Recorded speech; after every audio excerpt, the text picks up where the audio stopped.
I now call this meeting of the Cranston City Council to order. At this time, I would have all persons please turn off your cell phones. The clerk, please take the roll.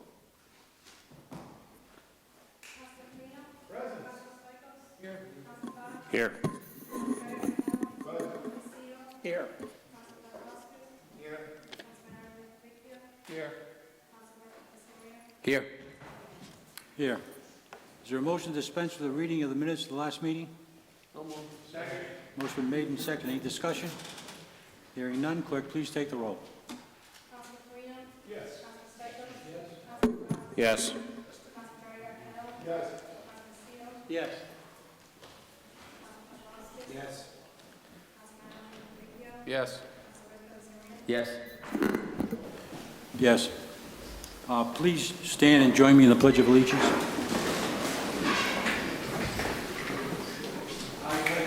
To the flag of the United States of America and to the republic for which it stands, one nation, under God, indivisible, with liberty and justice for all.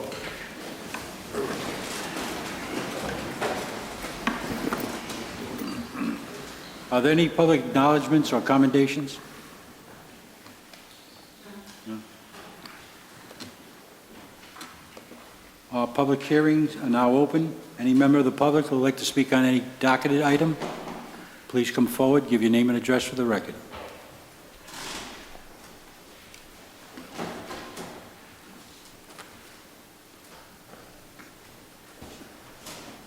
Okay, the public hearing is now closed. Resolutions, is there a motion to suspend Council Rule number 34? Motion to suspend Council Rule 34. Second. Any discussion? Hearing none. Clerk, please take the roll. Yes. Yes. Yes. Yes. Yes. Yes. Yes. Yes. Yes. It's a resolution approving the application to the Rhode Island Department of Environmental Management in the 2016 Rhode Island Recreation Acquisition and Developmental Grant Program. Motion approved. Second. Motion made in second. Any discussion? Mr. Fulosky, could you please explain this resolution to us?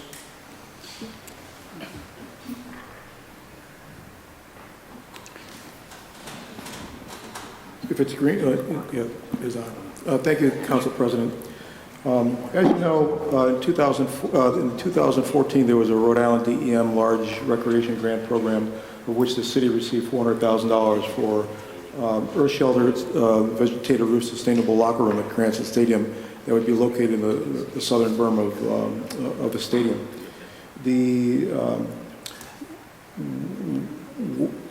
Currently, there's another grant round of where the city could obtain another $400,000 for the project. The difference between the 2014 round and 2016 round is that in the 2014 round, the city needed an equal one-to-one match of $400,000, which the city appropriated out of the, I believe, was a recreation bond fund that they had. In this year's program, if, say, the city was awarded $400,000, the match is only required to be 20%, and it could be in-kind or donated services.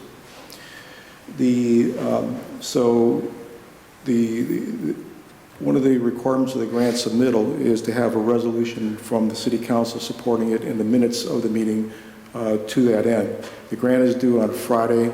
I plan on submitting it on Wednesday. Any questions for Mr. Vlasky? Councilman Santa Maria? Thank you, Council President. One of the things is we have to put an official's locker room in, right, in these new plans? Yes. So that makes it a little, tad bit bigger? What happened was that there was a set of as-built drawings from the 2000 renovations and additions to the Cranston Stadium.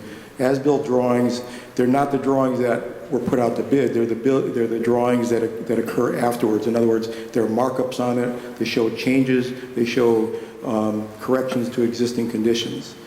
If you recall, the winter of 2014 and 2015 was very severe. So the city was not able to go out and do a site survey as required in the contract at the beginning. And we were given the as-built drawings, the site plans to work with. As it turns out, and I have a comparative drawing or an overlay if the council would want to see it. But as it turns out, the berm is not in the right, is in a different position, different shape, different configuration. And what that resulted in is there is additional structural costs to the project, the addition of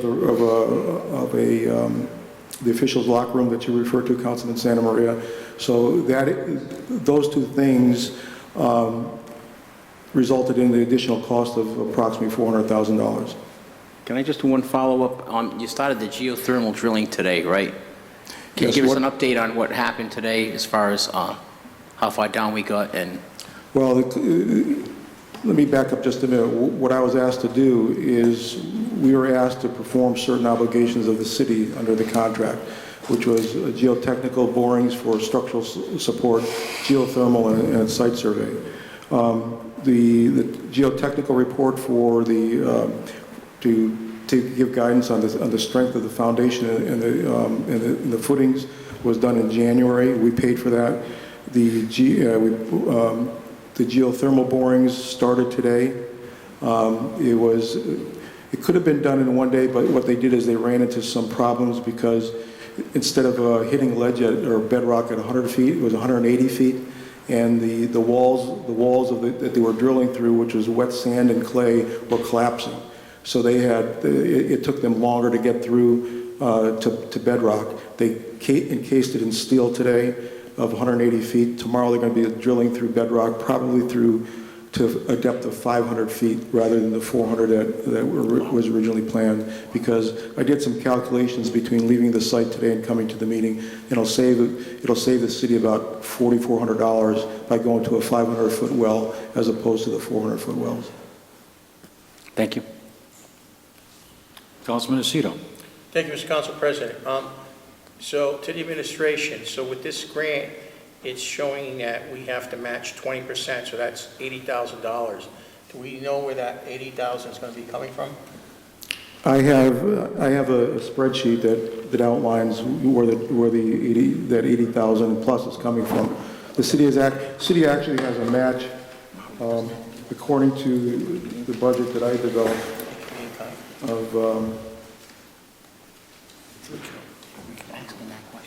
of approximately $120,000, and that equals 36.85% of the grant. Thank you. Councilman Farina. Thank you, Council President. So the original grant was for 400 with 400 in matching funds, which was 800. Correct. This new grant will be 400 with 80 in matching funds, which gets us to a total of 1.28 million for the project. It's $1,226,642.61. And the original grant was done back in 2014? 14, yes. How much work has been done so far? So how much have we spent? Rough and tough. I know you mentioned we did the drillings and the borings and the berms and the plans. So about how much into the project are we today? Schematic design was done, design development was done, about 10% in construction documents, but some of that has to be redone because of the new conditions. So do you have a number of what we spent so far?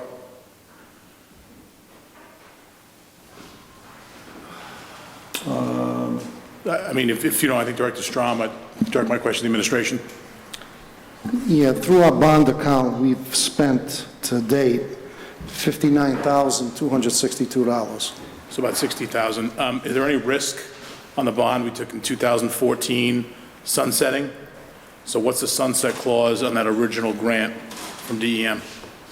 It's June 30th, and I'm drafting an extension letter for the mayor to review and send in. What's the risk on us not getting the extension?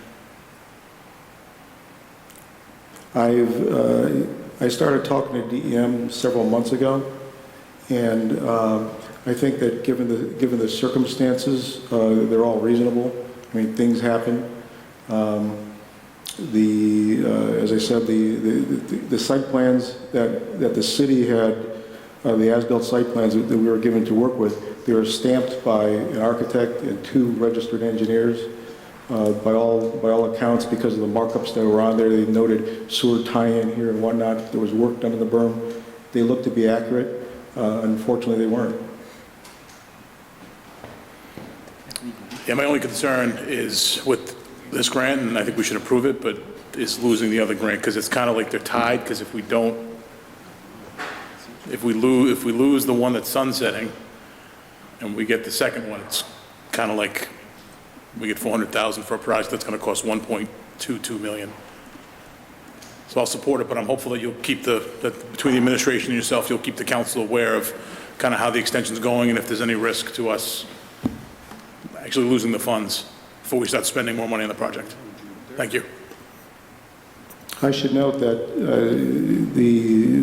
to do the work on behalf of the city, that I took out an insurance policy. I paid for the drillings. I'm going to be paying for these drillings, which I'm to be reimbursed for because I'm doing work on behalf of the city. So that money's been paid out of my pocket. Thank you. Councilman Santa Maria? I forgot what I was going to ask. Oh, yeah. Do we have any idea when those original plans that were incorrect were written? October 2000, I believe. Forget it. 10-year contract statute. And they were incorrect, like completely incorrect? As far as the portion of the stadium with regards to where the berm is, where this project is located, which is the reason why DEM, granted the funds, because normally what happens under the statewide comprehensive outdoor recreation program and the way that the grant scoring is, large-scale recreation facilities for organized sports such as football, soccer, rank very low. And it was the nature of where the locker room was being placed in an existing berm so that it would not create any more, would not add impervious surfaces, and because it would be a sustainable facility was the reason that it was the prime reason that the money was granted to the city in the first place. Councilman Favecchio. Thank you, Council President, through the chair to Mr. Filarski.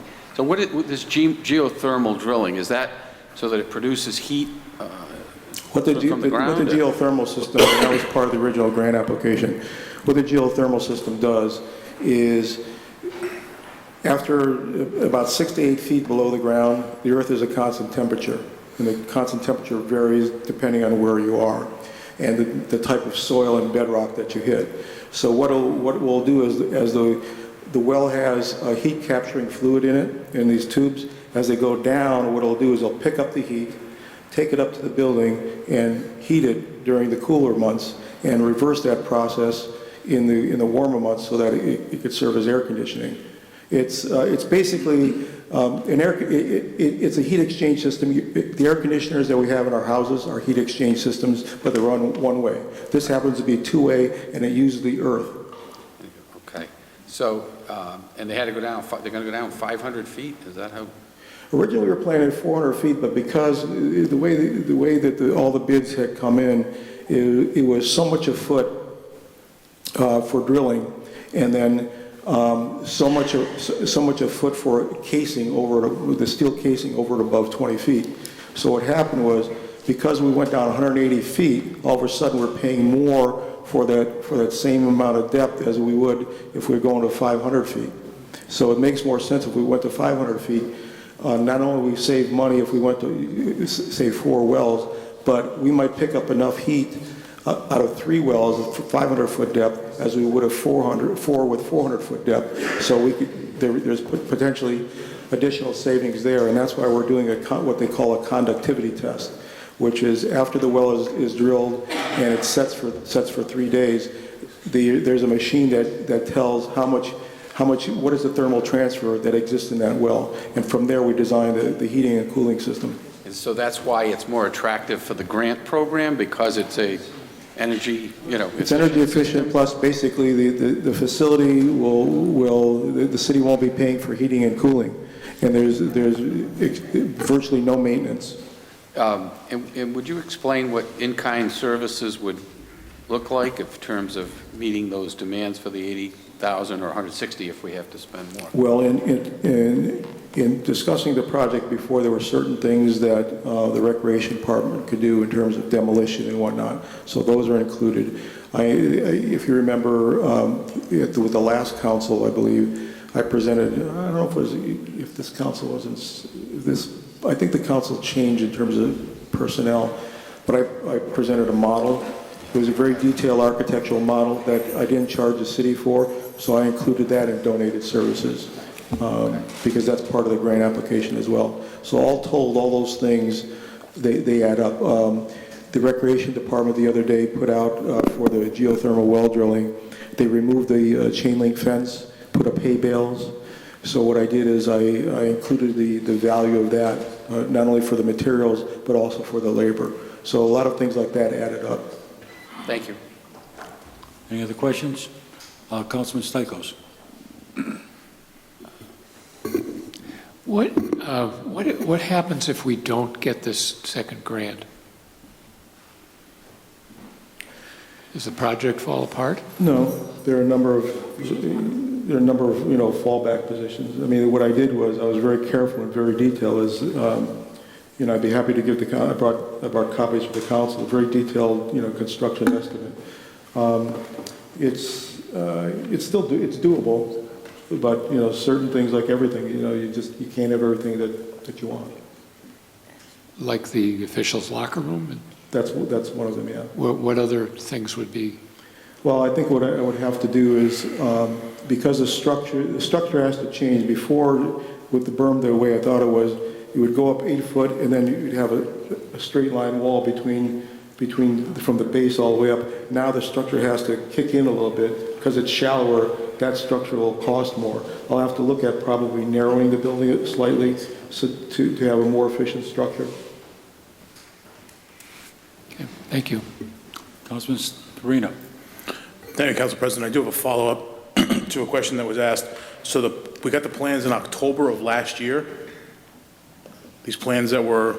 No. Because you said October, I didn't see the year. No, the question was, what was the year and the date of the site plans that we were given to work with, and those were October 2000.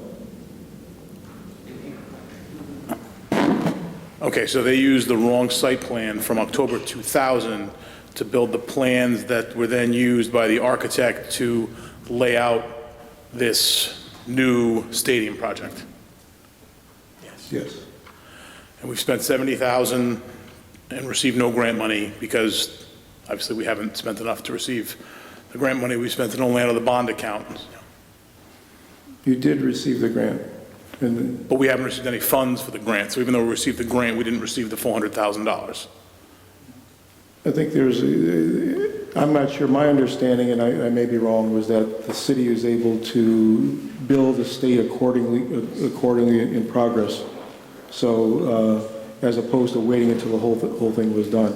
I would say this. I want the council to really understand this. If I hadn't found the discrepancies between the site plan that I was given and the actual conditions, and the project would have gone out to bid, the city would have been looking at construction cost claims in the millions of dollars. So it's fortunate that that it was discovered, and it's also fortunate that there's this grant availability from the Rhode Island Department of Environmental Management. Obviously, no guarantees. I think it is fortunate, but you are paid by the project to see these things, right? Councilman, if you want to know the truth about it, there were obligations that the city had under the contract that they were supposed to do at the beginning. They did not do them.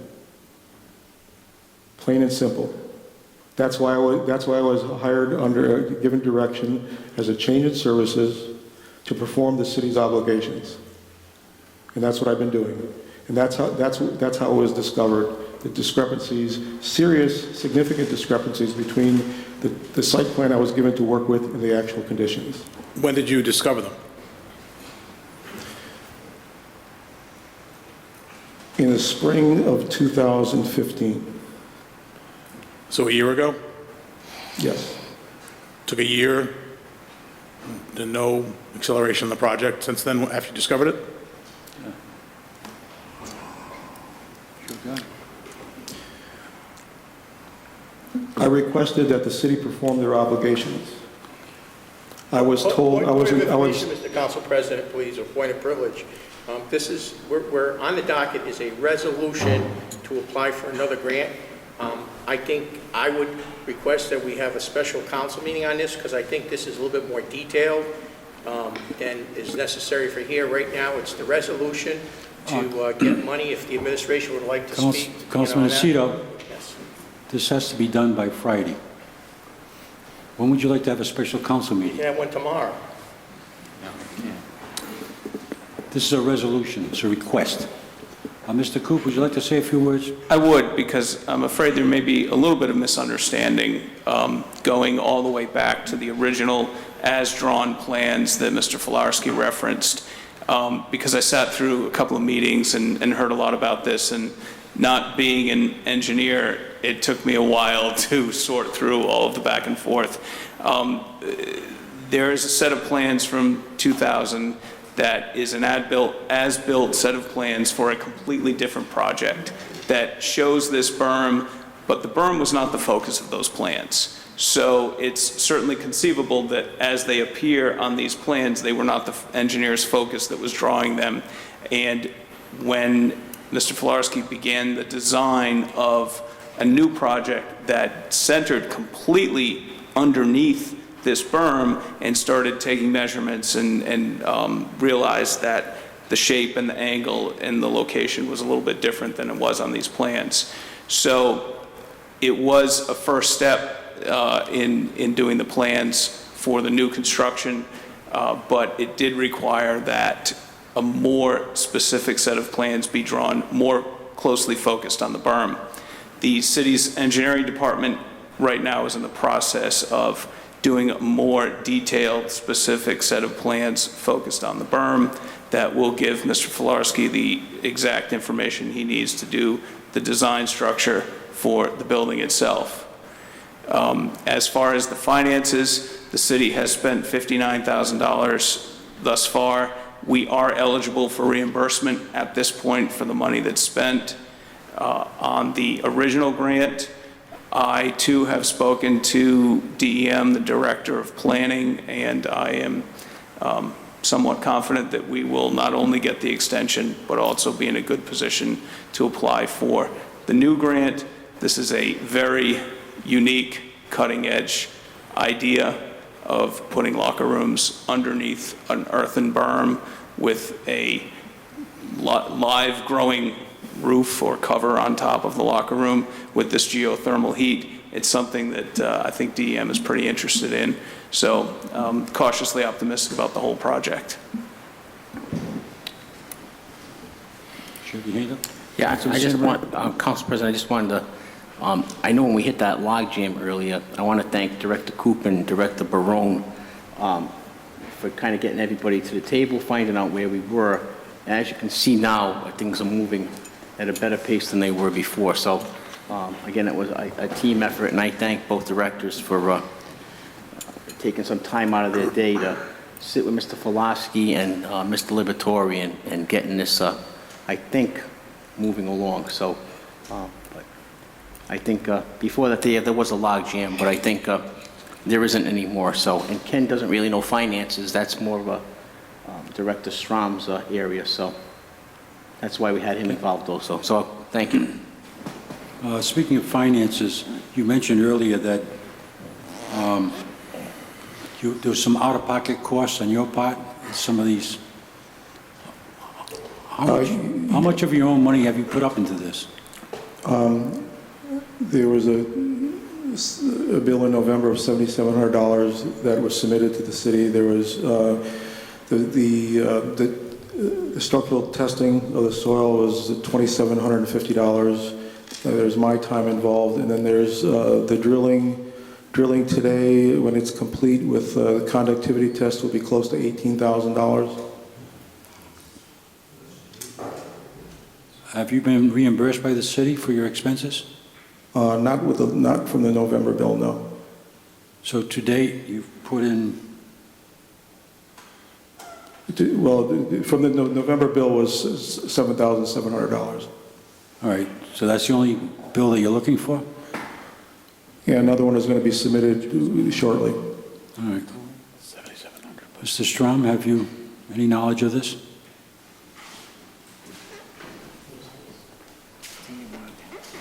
I had a discussion in the weigh-in with Mr. Pulaski. I never received the $7,700 bill. He's going to resubmit it to me, and I'll take care of that immediately. The other items, he's going to be generating another bill. I asked him to come and see me with that bill, and then we'll process it once I feel that it's, correct and accurate. Okay, because he's got quite a bit of out-of-pocket expenses here. Right, but Councilman, in all due respect, except for the $7,700, if I don't have a bill, I can't pay it. I need a bill to pay. And speaking to Mr. Pulaski, he's going to submit that to me very soon. Is that correct? That is correct. Okay, thank you. Any other questions from Mr. Vlasky? Thank you, Mr. Vlasky. Thank you, Council President. Thank you for your service to the city. You're very welcome. Thank you. Any other discussion? Hearing none, clerk, please take the roll. Yes. Yes. Yes. Yes. Yes. Yes. Yes. Yes. Yes. Resolution passes unanimously. Are there any other resolutions? No? Report of committees. Public Works Committee, Chairman Aceto. Yes, this item on the agenda has been continued from April 25th, 2016. I guess we're waiting for the parties to come with agreement. I don't know if the parties are here, if they've spoken to the city, if there's an agreement, and I guess we can move this. Yes, Councilman, Mr. Solicitor, go ahead. if it pleases the council, I do have a copy of the agreement, and a deed will be made consistent with the agreement. Well, if there's, everything's in order, then I just need a motion to approve. Motion to approve. Second. Motion made to approve in the second. Any discussion on the motion? Hearing none. Oh, Councilman Favecchio? Thank you, Council President. Yeah, I just wanted to make sure that through the chair to the parties, I wanted to make sure that they're in agreement with this. And there won't be any, because once this is on record, you understand that's it. We can't change it. So I just wanted to make sure, especially the abutter, because he's not putting up the funds, I guess, for some of this construction of the driveway. Is that correct, Mr. Kacheri? You can speak if you like.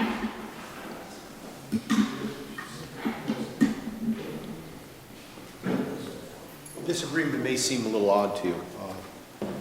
I'm the one instigating and costing him money by having him come up with money to buy his half of the piece. It is all on me.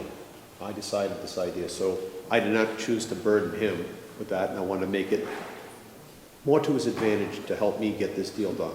It benefits both of us. I know what I'm doing. I'm an old guy. Okay. We did this early. And as you can see by the agreement, I think we're together. Okay. And by the way, I'm not building him a golden pilot to 95. Yeah. It's an 8-foot piece, connects to his driveway, gives him good access, and it improves his value, my value, and everybody wins. Okay. Especially the city as well. You get rid of a piece of property, and we offset that $80,000 by another 12. Well, I'm glad to see you were able to work that out. Thank you. Councilman Farina. Can I just hear from the other gentleman that he agrees with everything you just said? Oh, of course, 100%. It was very gracious for Mr. Carcieri to take care of the side of the driveway for me, so that way I'm able to get in and I have good access. And I definitely appreciate it, and I appreciate all of your time to help us reach this resolution. Yeah, by the way, you guys have been very helpful and patient. You've been very patient with us to help us get this through, so I am appreciative of the council. Thank you all. Any other questions? Hearing none, clerk, please take the roll. Councilman Farina? Yes. Councilman Stichels? Yes. Councilman Fox? Yes. Councilman Seer? Yes. Councilman Paplaskas? Yes. Councilman Trujillo? Yes. Yes. Yes. Ordinance Committee, Chairman Arquette. Thank you, Council President. The Ordinance Committee met and passed 4-16-01 ordinance and amendment of Title 10, Chapter 32, of the Code of the City of Cranston, 2005, entitled Motor Vehicles and Traffic, Stop Comstock Parkway at Horizon Drive. Entertain a motion. Second. Motion made to approve, and there's a second. Any discussion on this motion? Hearing none, clerk, please. Oops, I'm sorry, Councilman Aceto. Yeah, I believe, speaking with the administration and traffic, there's a amendment that I'd like to propose. Director?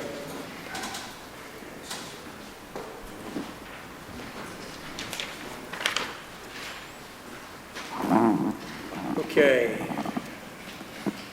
Basically, this is going to make it a three-way stop.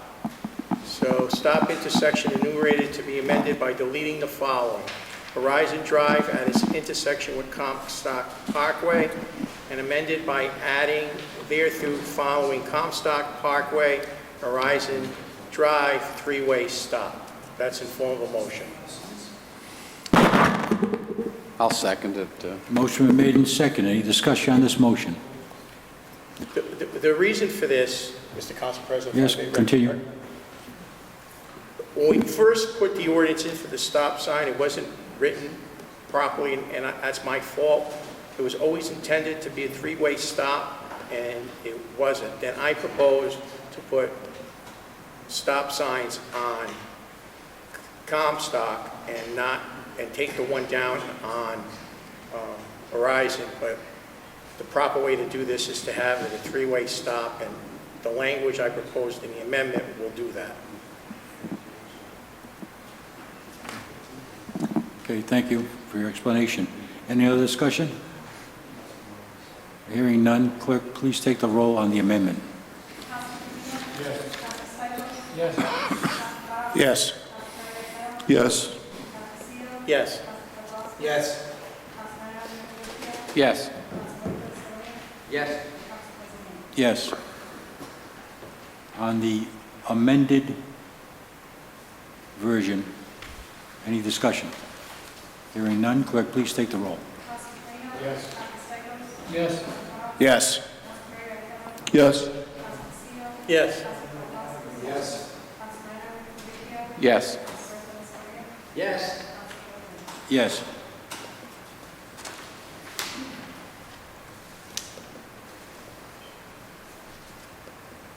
Next, bill passed by the Ordinance Committee, 4-16-01A, ordinance and amendment of Chapter 8.28, Code of the City of Cranston, 2005, entitled Property Maintenance Standards, Neglected Premises Violation, Inspections, Notice, and Enforcement. Second. Motion's been made and second to approve. Any discussion on the motion? Councilman Santa Maria. Thank you, Council President. I thank the committee for passing this through to the council. This basically was written a few years ago. We were finding a lot of foreclosures back in 08, 09, and the banks weren't taking care of the properties. So we have our guys go in and trim the grass, weed whack, and put a lien on the property and charge a 10% administrative fee. It seems to have worked because when Mr. Peichel came before the Budget Committee meeting, he said they have been collecting it. I just feel that still some banks are neglecting their properties, so I thought it prudent to raise it to 20% administrative fee. It evidently passed the full committee, so I would urge passage because we know the banks can afford a 10% increase. Thank you. Councilman Favecchio. Thank you, Council President. A couple of things I just wanted to mention. One, I think one of the backlog of those foreclosed properties was some litigation that was in the federal courts that really tied up the titles to these properties. So no one knew who owned the property, some of them, literally. I mean, the banks were, their foreclosures were being held up because they were void. And there was a decision actually in Rhode Island that voided thousands of foreclosures. So there are a lot of foreclosure deeds on record that are actually not valid. So that might have caused a lot of the problem. And another correction I'd like to suggest to the solicitor, in line 47, where it speaks to out-of-state financial institutions and banks and serving the Director of Business Regulation. It doesn't work with federal banks. Federal banks are not required to register with the Secretary of State or with the Department of Business Regulation. They're federally chartered, and most of the time they do not have a registered agent.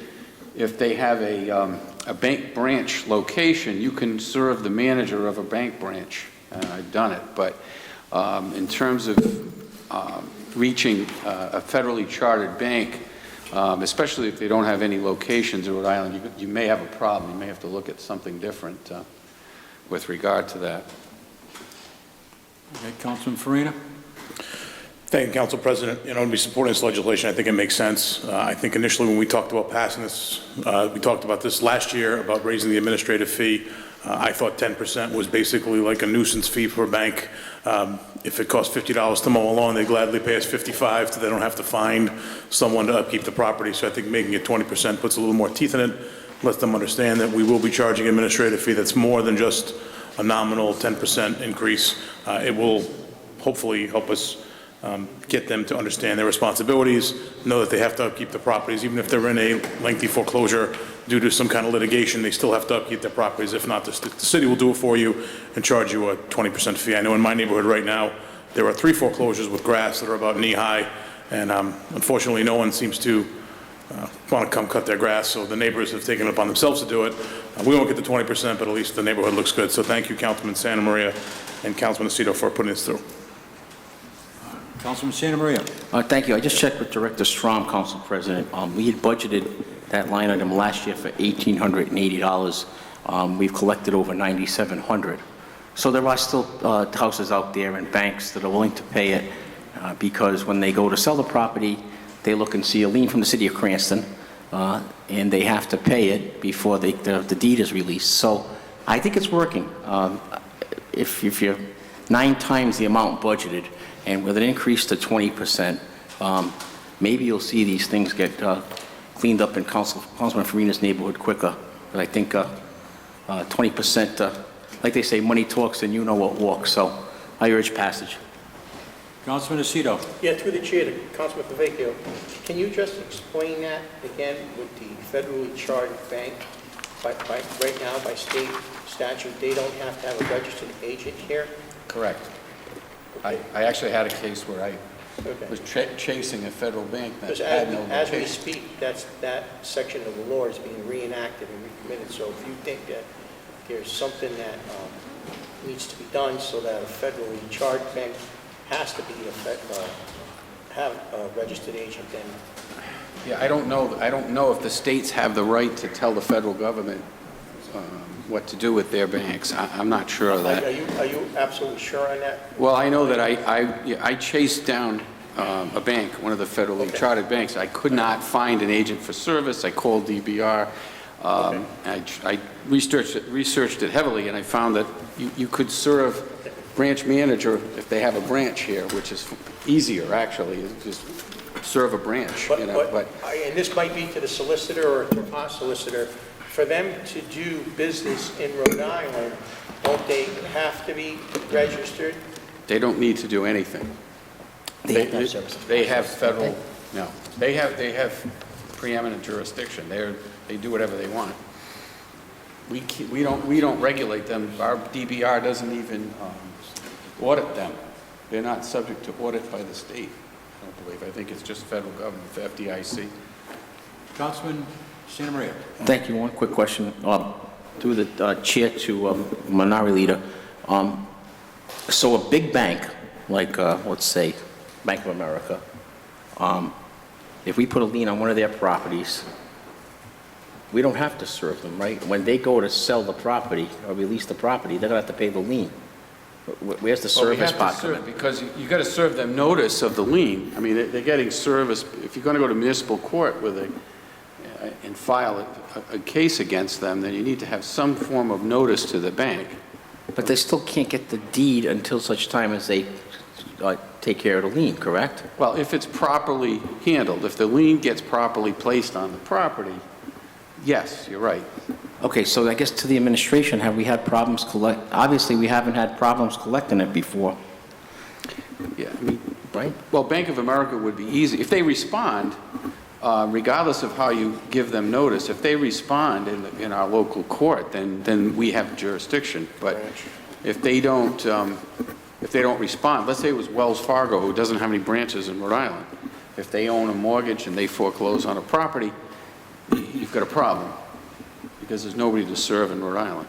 Now, if you send them a certified letter and they happen to respond, then you're okay. All right, so now I just have to ask one more question, Council President. To the administration, do we release deeds without them paying the lien if it's a big company bank? Or are they treated the same way as anyone else?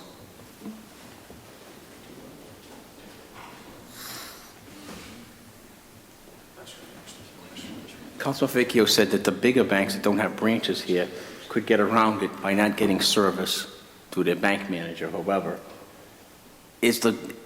Do we just release the deed without the payment of the lien? So I think the councilman's point is the prior action where we need to cite someone for the violation. And who do we hand that citation to? Well, we've been hanging it to the banks, and they were ignoring us. That's right. Once we put this in, they started unignoring us, if that's a word. So I think it's working, but I'll be honest with you, I'm not, my colleague I brings up haven't a good heard. point, and I want to make sure that there's no loophole that they can get around grabbing the deed without paying the lien. I haven't heard of a case of our solicitor not being able to find someone to bring to municipal court to answer for it. If we do, then again, I'm not sure what we can do about it, because there is a federal preemption issue that preempts state law and also would preempt municipal law. But we'll have to talk to its assistant solicitor. Marcella handles most of these. I'd have to talk to him about it. Could we get our counselor involved too also? Sure. Thank you. Okay. Any other question? Any other discussion? Hearing none, clerk, please take the roll. Yes. Yes. Yes. Yes. Yes. Yes. Yes. Yes. Finance Committee Chairman Stikos.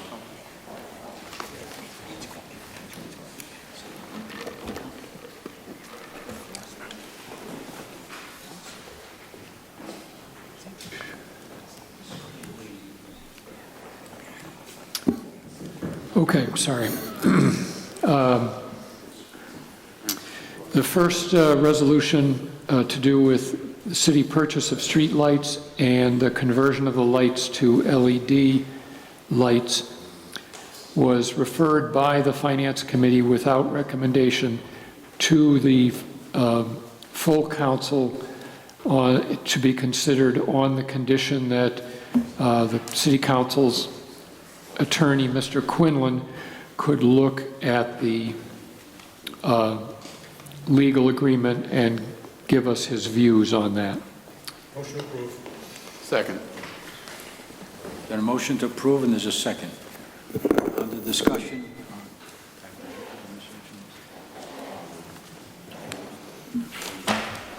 Yeah. Mr. Quinlan will give us his opinion.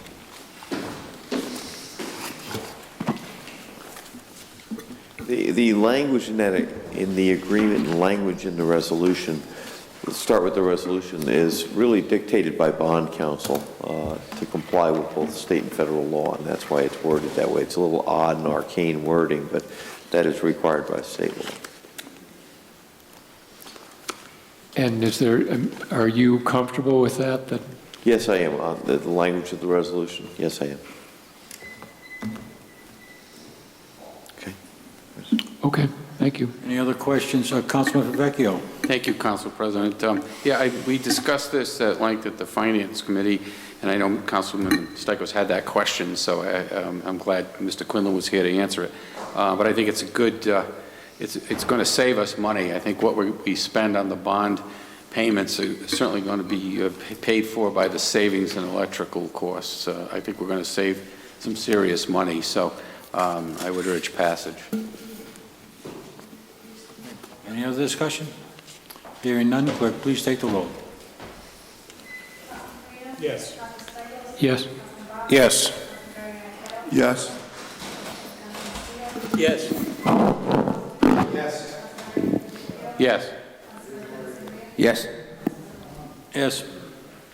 All right, the next item is the monthly real estate tax abatements recommended by the tax assessor. Second. Motion made in second. Any discussion? Hearing none, clerk, please take the roll. Yes. Yes. Yes. Yes.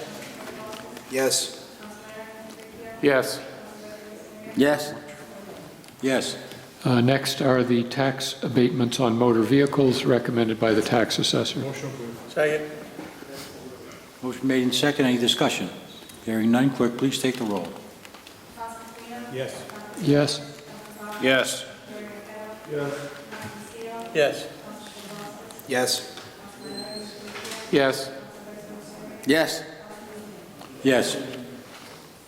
Next is the city treasurer's recommendations for waiver of interest on overdue tax payments. Second. Motion been made in second. Any discussion? Hearing none, clerk, please take the roll. Yes. Yes. Yes. Yes. Yes. Yes. Yes. Yes. The next ordinance was recommended by the Finance Committee to loan the Cranston and Western Little League, I think it's $113,000 to construct lights. Second. Motion made in second. Any discussion? Hearing none. Councilman Farina, I'm sorry. Thank you. Through the chair to the sponsors, I would like to be added as a co-sponsor of this. I was called by the Cranston Western Little League initially and asked to be a sponsor, and I think since I missed the finance meeting, I couldn't ask there, so hopefully they'll allow me. So I'd like to be added as a sponsor, please. I have no problem. Councilman Stichels. Will they be paying interest on this loan? And is there a loan agreement? And if so, where is it? The loan is a no-interest loan because we're using bond funds. We're not allowed to charge interest. That would violate some arbitrage laws. And there is a loan agreement that was drafted by council to the city that will be finalized tomorrow, assuming the vote goes as it did in the Finance Committee, and should be signed this week. But we won't see that agreement before we vote on this. No, it'll be a standard loan agreement that the city would use in, for example, an economic development type of loan agreement or anything. It's a standard loan agreement. Terms are pretty well spelled out in the resolution. It would follow those terms. Councilman Arquette. I think it's prudent we should see the loan agreement before we vote on this. I mean, we really don't know what it entails. Councilman Aceto. Over the years, between all the Little Leagues and the other sports organization in the city, if you count what they've made as far as either volunteering to paint dugouts, laying sod, cleaning up, it's probably hundreds and hundreds and hundreds of thousands of dollars. We own the field and any improvements on the fields throughout the city, not just at this Little League field. It happens that they're putting up these lights, and if something really bad were to happen, I guess one of my colleagues talked about 38 stu days, we would own the fields and we would own the lights. I also think that if another Little League came to us and had the ability to pay, and needed lights, or if they didn't have the ability to pay and needed support in lights, I would still do whatever I could to let that organization put up lights to help the kids out.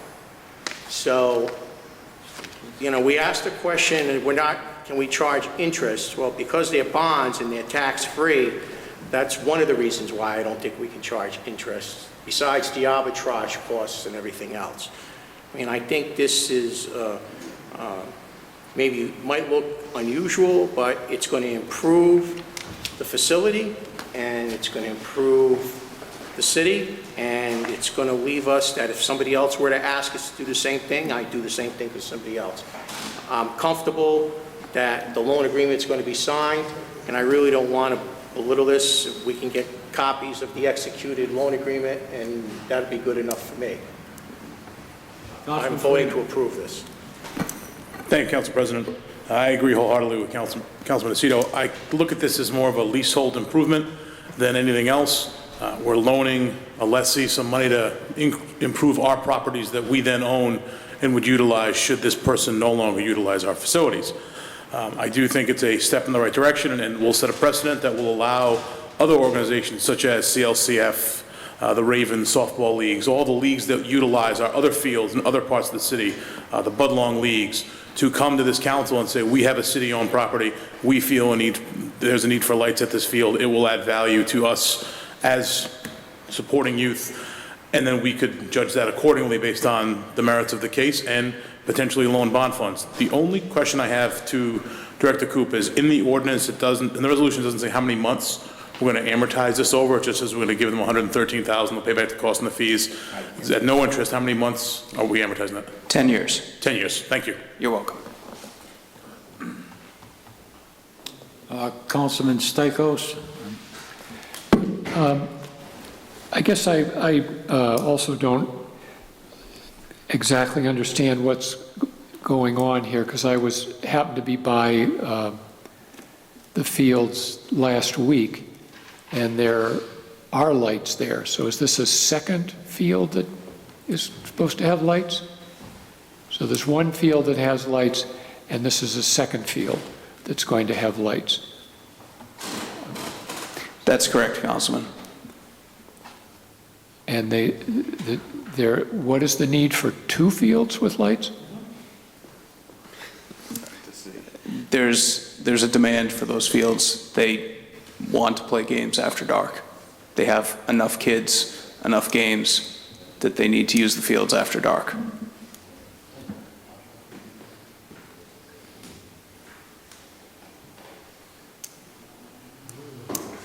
Councilman Santa Maria? Thank you. Can I shed some light on this? Being a part of this Little League for like most of my adult life and childhood, I can tell you there's over 700 children in Cranston Western Little League alone.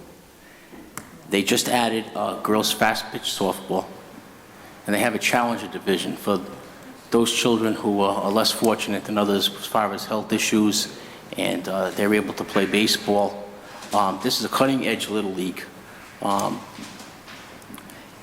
They intend on letting the girls softball play down at Sherman Avenue, the two fields there, and that overflow will go and play at the second baseball field so that they can play, you know, from afternoon until dark, so they can fit all those children in. There's 700 children, plus you're adding now the girls softball. So I would guess there's probably close to 850, 900 kids. Or more. So I think it's a matter of real estate in this situation rather than anything else. We have the room out there. It's not near houses like, you know, your wards, which I know Councilman Botts brought up. All the fields in the eastern side of the city are house locked, so to say, that they're close to houses. So lights wouldn't be feasible there. Up in Western Cranston, they should have their own zip code, because it's, I mean, so way out there that the lights won't affect that many people, if any. I think the last time we put lights at Rhode, one house came to complain about it, and they haven't complained since. So it's a matter of real estate for them. I really think that they're just adding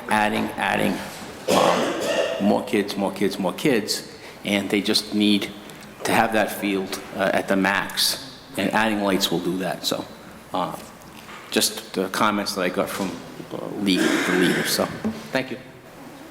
Councilman Aceto, then Council Papalakis. Yeah, just a couple of quick points to the administration. With the lights that were put up there, they pay for those on their own, and we don't pay an electric bill there, do we, Director Strom? Or Director Coop, do you know? We don't pay. No, we don't, Councilman. Okay, the second thing is they'll be playing baseball right through probably almost Halloween.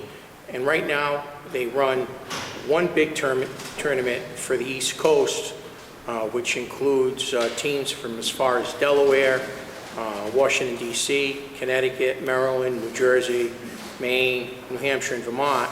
But the plans are also to have tournaments not just in the summer, but have fall ball tournaments also in the fall. And these tournaments that they have will generate considerable, let me say it one more time, considerable amounts of revenue, so that they'll be paid for that.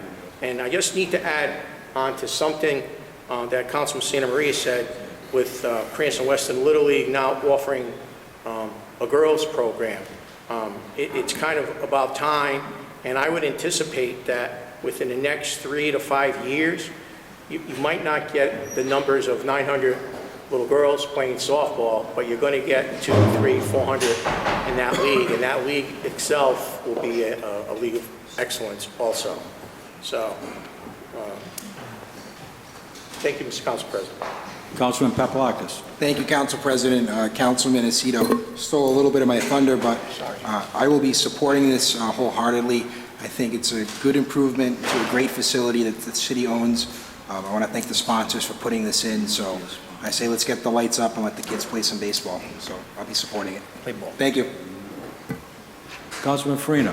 Thank you. The only one thing that Councilman Aceto did forget was it gives the ability to play spring baseball now, whereas they can have tournaments in the spring for early spring tournaments, Yes. in addition to the summer tournaments, in addition to the fall tournaments. Having two lighted fields, I think, having been involved with the LCF and Cranston Western, both leagues over the years, when you go to those tournaments for both leagues, especially when you're talking about U11, U12, U13, these are teams that have played in the state championships, the Little League World Series, two of which have won the Little League World Series. So to add another field just gives it the more ability to be used by more teams at more times, bringing more tournaments to the city, driving revenue. I think in the long run, in the short run, it's a definite boon to the city. Councilman Stakos. Based on the fact that we don't have a loan agreement, I'd like to move to continue this to the next council meeting. I'll second that motion. All right. Point of order, there's a motion to approve and a second on the floor. That's right, and then you can... Motion to continue. What was that? Or is that motion is the second?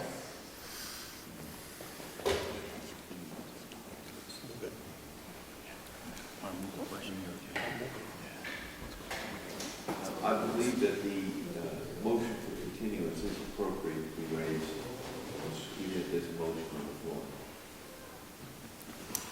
Okay, then can we vote on the continuance, Your Honor? Yes, there's a motion to continue in a second. Any discussion on this motion? Yes. I'm sorry, what was the ruling from the solicitor that... A motion to continue can be raised at this time, which is germane to the bill under consideration of the ordinance under consideration. That's by Robert's rules? Yes, it is. I hope to give you the section. Unless you want to take a 10-minute break and... No, I'm going to put a motion in to move the question. Let's move on Councilman Stakos's motion to continue. Second. All right, let's vote on it. Under discussion, Councilman Arquette. I think this is a good idea, but I don't know what the hurry is, and I'd like to see the agreement. I think it would be prudent for this council to look at the loan agreement. I think that would be the prudent thing, unless we are under a time restraint here. Are we under a time restraint? Or, I mean, if we're not, I think the best direction is for the council to look at the loan agreement. We don't play baseball in January. Mr. Coop, could you answer that question? I certainly can. It's May 23rd. Kids are playing baseball. The poles are sitting on the side of the field, the fixtures are ready to go. Holding this up for another month would just cause unneeded delay and havoc. We have some pretty good lawyers. I'm confident they can draft this agreement, and I'm sure that the city will be adequately protected by this loan agreement. So your answer is because it's the baseball season and there's poles on the side of the field, this is the reasonable expedient, not because we're the watchdogs of the people's taxes. I guess you used that same analogy when it came to the police department with all the legal expenses. I think we need to look at that loan agreement. If there's nothing wrong, it shouldn't be a problem, so. Is that germane? Council President, I have a motion to move the question. That's non-debatable. Second. All right, it's non-debatable. Clerk takes the roll. Which question are we answering? It's the continuance. Continuance, wait a minute, what did you just say? No, now we're going to vote Did you move the question? I did, sir. Now we're going to vote on moving the question. That's correct. Did you get a second on moving the question? Second. Clerk takes the vote on moving the question. Move the question, is that what we're doing now? Yes. No. No. No. Yes. Yes. Yes. Yes. Yes. Now we'll go back to the original We're voting on the continuation. So point of information for the general public, that means we can't discuss this any further, correct? Is that the ruling? That's the ruling from our solicitor. Well, it's the ruling from the council. No, on the it's vote. from council, the advice of our solicitor. Point of information was to move the question on the continuance. Yes. We could still talk about, The continuance. The Yes. continuance, yes, thank you. It's only on the continuance, Council President. correct. Any more discussion on the continuance? Hearing none, clerk, please take the roll. To continue. No. Yes. Yes. Yes. No. No. No. No. No.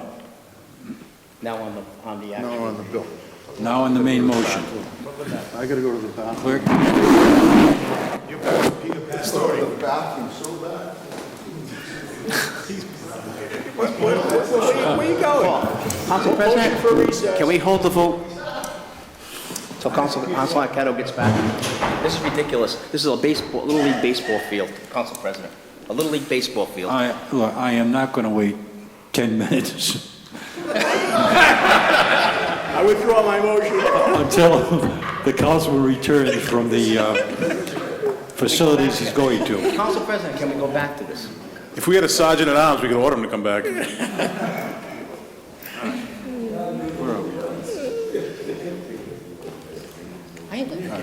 We're going to take the vote on the main motion. Any other discussion on the main motion? Oh, Jesus. Councilman Stichels. I'm not going to be voting for the main motion for several reasons. We don't have a loan agreement. I don't know. Apparently, we were able, the poles have been purchased before the council approved this resolution if they're sitting by the side of the field. I don't know why we couldn't negotiate a loan agreement quickly enough to get it before the council. And I also, I think that we have a problem with recreation in this city, that there are low-income kids who are who can't play ball because they can't get to the fields, because they don't have the money for the registration fees. And then we have another set of people who have the money to buy things, and we cater to the second group, those that have the money, rather than try to involve more low-income kids in other neighborhoods to participate in sports. And I got to say, I really question whether this is for the benefit of the kids, or it's for the benefit of the coaches and the adults who want to do this more. I think, my son played baseball. He played one game at night at the stadium. I think when he was in high school, it was a real treat. I really question whether this is necessary, or if it's just having just the coaches demanding more time out of the kids' schedule for baseball. Councilman Botts. Thank you, Council President. I will be voting no, only because I think there's merit in what Councilman Stichels and Councilman Arquette said in having the loan agreement in front of us. It's purely procedural. I don't think we'd vote on anything else if we didn't have something like that in front of us. I would like to address something that Councilman Stichels just said and about the low-income children not being able to play. As a former president of a Little League, we would actually give waivers or scholarships, whatever you want to call it, on the fees for registration, and it would be either graduated if you pay what you can, or they wouldn't pay anything depending on the situation, and each one was taken on a case-by-case basis. So I don't think we're preventing low-income children from playing because of money. There might be other issues involved with that, whether there's no interest in baseball or whatever, but I think if they wanted to truly play the game, they would play. But again, I think just from a procedural standpoint, I will be voting against this. I think we should see the loan agreement in front of us. Thank you. Councilman Favecchio. Yes, thank you, Council President. I mean, this is such a simple thing. We don't draft all of the contracts. We basically get to read them, but we rely on our solicitors and outside attorneys to do the contracts. This is about the most simple contract you could possibly. It's $113,000 over 10 years with zero interest. You just do simple math calculation. And the other thing is, someone's going to pay to improve our property. Even if they didn't pay it, it still improved our property. So I just don't see where there's any pitfall in this. If anyone who wants to, come and put an improvement on your property, and they said, I'll pay for it, just let me play ball in your driveway a couple of nights a week. You're not losing anything. The improvement belongs to you. So, and I don't think we should, if there's problems on the other side of the city, then there may be other remedies for us. I mean, I don't see why we couldn't do the same thing in any ballparks on the other side of the city. I just don't see where denying kids, the ability to play at night. I mean, I remember coaching, and, it gets dark at certain times of the year. It's dark early, and you can't get in the last few innings of a game. And there are a lot more kids playing ball, and there are a lot more girls playing baseball, softball today than ever. So I think we certainly get it back in many ways. I just think that it's just too small an amount of money to hold it up. Councilman Farina. Thank you, Council President. Currently coaching a CLCF baseball team, I can tell you that the idea of this benefiting one ward or another is actually completely inaccurate. I coach kids from all over the city on my CLCF team. Joining a league is about preference. I happen to join CLCF because at the time I knew the president. I also know the president of the Cranston Western Little League. I know there are children that go to school with my son that happen to play in Apponaug because their parents know the head guy at Apponaug. It's about preference. It's not about what ward the field is in. It's not about low income versus high income. It's about preference. And as a point in fact, I know that CLCF pays to sponsor students who don't have the funds to play baseball. There are kids who can't afford it, that they make sure they either get them on payment plans or wipe it out completely. These are good organizations. These are positive organizations. I agree with Councilman Favecchio. Literally, it's $941 a month for 10 years. That's the loan agreement. They agree to pay it. We agree to take it at no interest. We approve contracts all the time without having final executed loan agreements. It's part and course of what we do. if this was a complicated loan agreement that required us to give or take assets,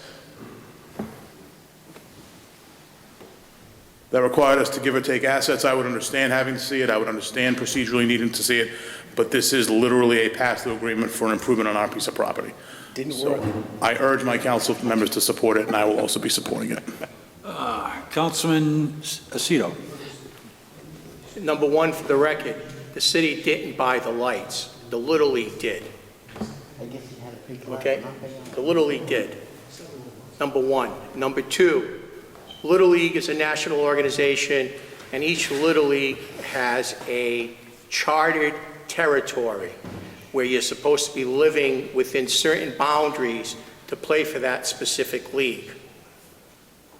Number three, in the fall, there are many leagues that go along around the state that Cranston Western plays in, that other towns come in, and there's other teams in Cranston that play there in fall ball. Okay? So the fact that you're accusing one part of the city to have it all and discriminate against underprivileged kids is bull, Councilman, bull. Okay? And then to say, well, that just gives time for the parents to do stuff. Well, you know what? By me being a parent and having my kids do stuff, I didn't have any drug issues. I didn't have any police issues. I didn't have any other issues that could be happening. So I rather have kids on the field, whether it's playing baseball, hopscotch, bocce, or whatever, supervised by adults, than not have something at all. Councilman Santa Maria. Thank you, Council President. To the chair, to Councilman Stakos, that has to be the most irresponsible thing I've ever heard you say. No offense. Name a kid that was ever denied a chance to play ball by any Little League. I need names, because if I find that out, that's wrong. My dad took money out of his pocket to make sure kids played. My dad ordered special helmets for kids who had big squashes that couldn't fit with their helmet. That's irresponsible to bring a kid's financial situation into a discussion about fields with lights. So I need you to name names, because if I find out that happened, I'll be on the phone to Williamsport to make sure that doesn't happen again. No kid, I don't think, has ever been turned away. I just checked with the president of Cranston Western Little League. He said emphatically, no. No one's ever been turned away. You don't have to call Williamsport. I'll sponsor. Councilman Stakos. I didn't say anyone had been turned away. Now, I want you to listen to what I have to say. I'll have him read the minutes back. Fine, read it back. What I'm saying is that there are a lot of kids in this city who don't participate in those leagues, not because the leagues turn them down, all right? I didn't say that, and if I did, I was wrong, all right? But I didn't say it. What I said was, those kids don't participate, and we ought to, as a city, not the leagues, but as a city, we ought to be making efforts to get those kids involved in sports. But instead, and we don't do that, all right? Now, if a kid shows up and they don't have the money, I completely accept the fact that the leagues make efforts, very credible and not credible, but can't think of the word, but they ought to be congratulated for doing it, to have that kid play. But there's a whole group of kids out there, they can't get a ride after school to go to practice because both their parents are working. That's a problem, all right? They don't know. They don't know. To go to these leagues and ask if they can get. They don't know. Let him finish speaking. Don't interrupt. They don't know that they can go to the league and ask for a waiver of fees. They don't know that, so they don't go and ask. Or they're embarrassed to ask, because that's an embarrassment. And the solution to that, I don't have the solution to that problem. And what I was saying is that ought to be a focus of the Recreation Department. And instead, the focus is, we have a group of people who have money, and they say, we want lights, and I don't know why we're loaning them the money if they've already bought the lights. Councilman Aceto says that Little League paid for the lights. Well, why do they need a loan from the city? I don't know that. But that ought to be the focus, and not, hey, here's some people waving $100,000, let's give them lights. Councilman Arquette. Thank you, Council President. I'm very torn on this issue because it was the Cranston West Babe Ruth League that, that maybe come to adulthood, and I played a lot of baseball in my life, but I support this committee, but I can't support it now on the floor for two reasons. First reason is I would like to see the loan written and at least read the loan before I vote on approving a $113,000 loan. And the second reason is I'm really annoyed, not upset, annoyed at the fact that Councilman Stikos enlightened me that they already have a field with lights in that section of the city, when the eastern part of the city is still waiting for their Little League fields to get lights. So based on those two reasons, I'm not going to support this bill. Thank you. Councilman Botts.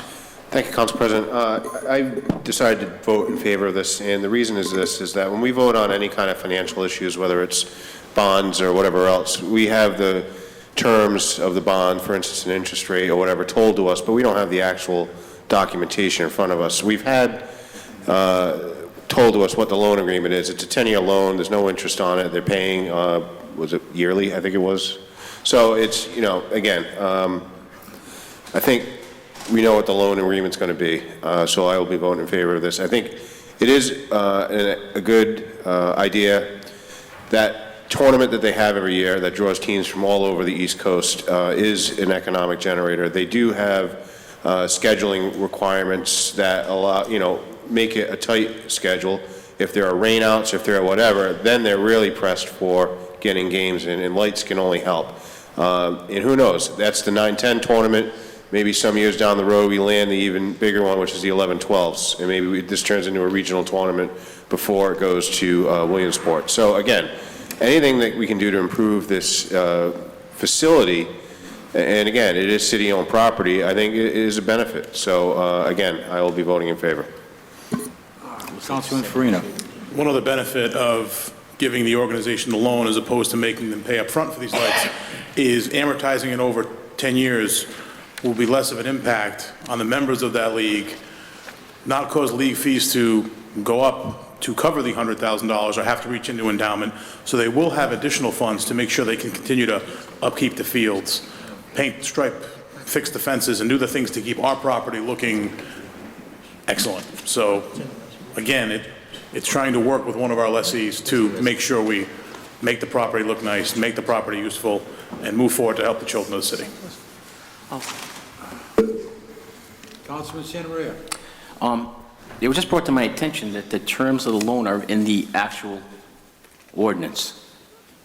Resolution, I'm sorry.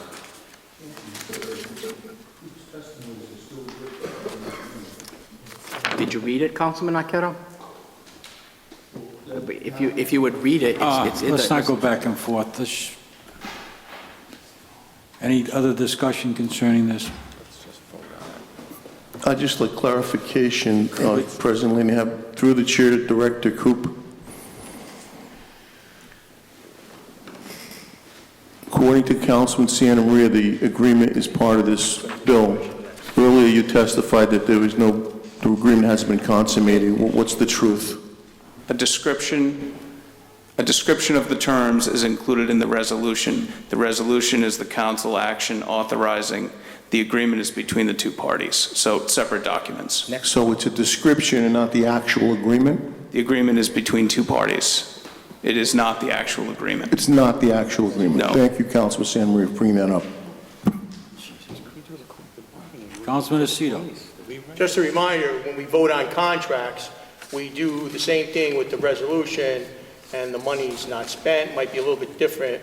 You know, we're not getting any equity when we're voting on a resolution for a contract. Here, we own the fields, and we're getting improvements, so when we vote on this, even though there might not be a loan agreement, it's subject to, it's basically the same principle.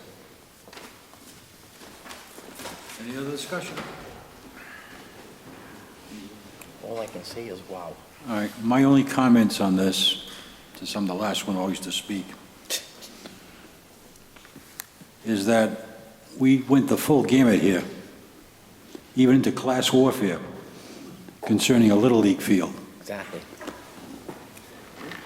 Gentlemen, you know, it's a worthy cause. I wish there were more Little League fields in other parts of the city. And I wish there were more Little League teams in other parts of the city also. But it's a worthy cause. It improves the field. It really doesn't cost the city anything.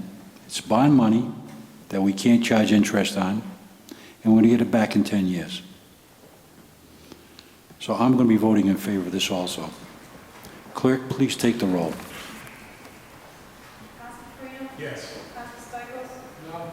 Council Fox? Yes. Council President? No. Council Lucido? Yes.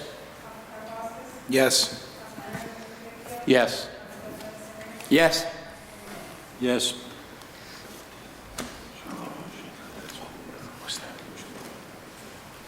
Okay, the next item that was approved by the Finance Committee is a resolution loan order authorizing the issuance of certificates of participation. This is the same issue as the last vote. Doesn't matter. Is there a motion? Motion to approve. Second. Motion made and second under discussion. Hearing none, clerk, please take the roll. Yes. No? Yes. No. Yes. Yes. Yes. Yes. Yes. The final item that was recommended by the Finance Committee is a tax incentive for WJS LLC and Bloom Shapiro, which is an accounting firm that has purchased the former Coastway Credit Union building. Motion approved. Second.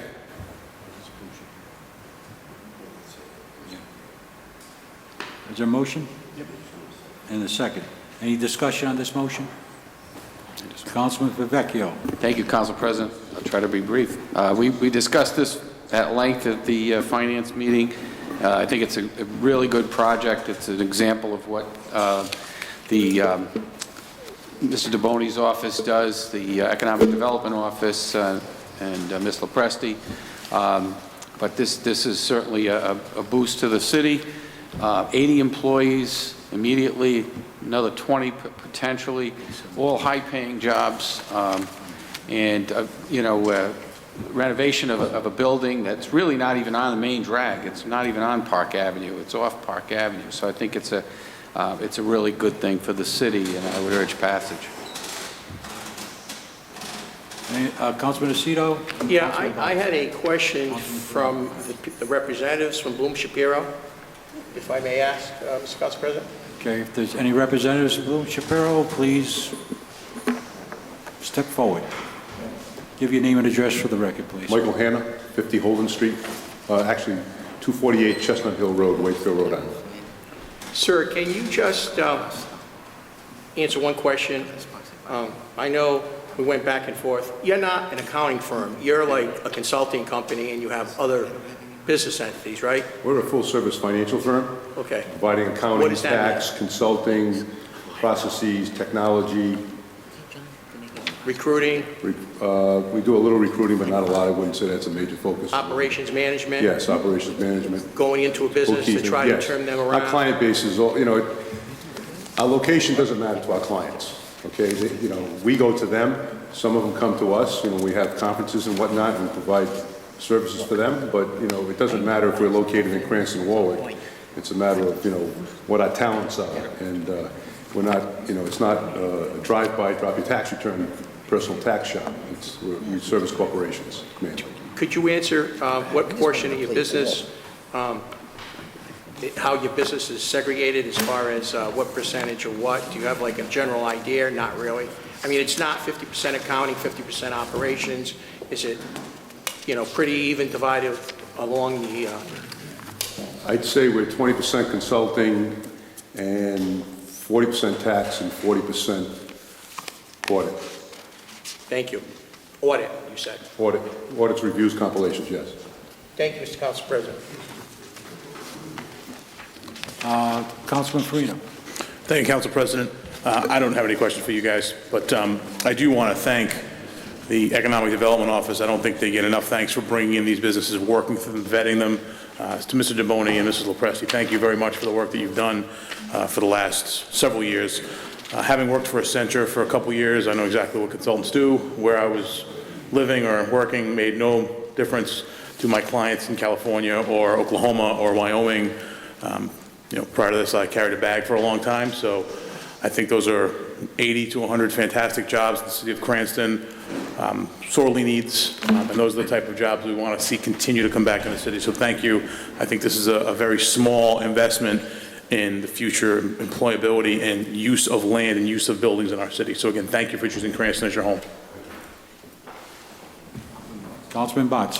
Thank you, Council President. I too want to thank the Economic Development Department.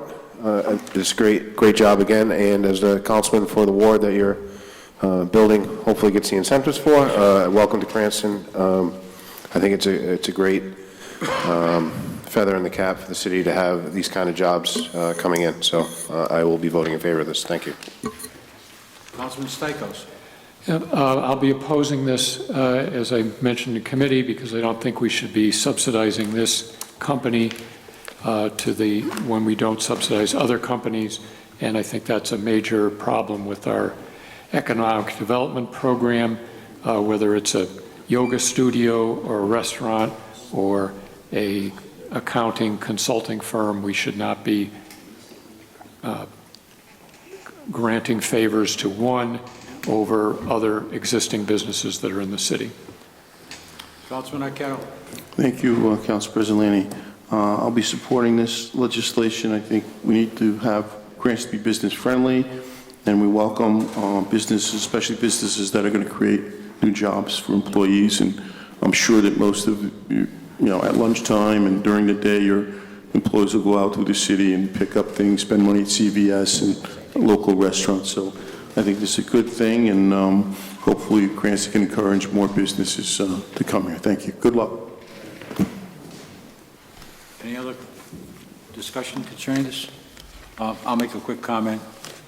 I said earlier at the Finance Committee meeting, congratulations, thank you for coming to Cranston, and we really appreciate your business. We lost 3,600 jobs to Citizens Bank. The mayor claims he created 1,700 jobs, so we're down quite a few jobs, and your 80 jobs are going to be an awful lot, especially if they're middle management jobs that pay a decent salary. So once again, welcome to Cranston. Clerk, please take the roll. Yes. No. Yes. Yes. Yes. Yes. Yes. Yes. Yes. All right, Claims Committee, Councilman Favecchio, Chairman. Thank you, Council President. We had just 6 claims that we settled, and probably the smallest amount of money that we've spent in a long time. So it was a pretty successful month. So, and that's all I have. Okay, thank you. Public hearings. Anybody in the public like to speak on any item, docketed or undocketed?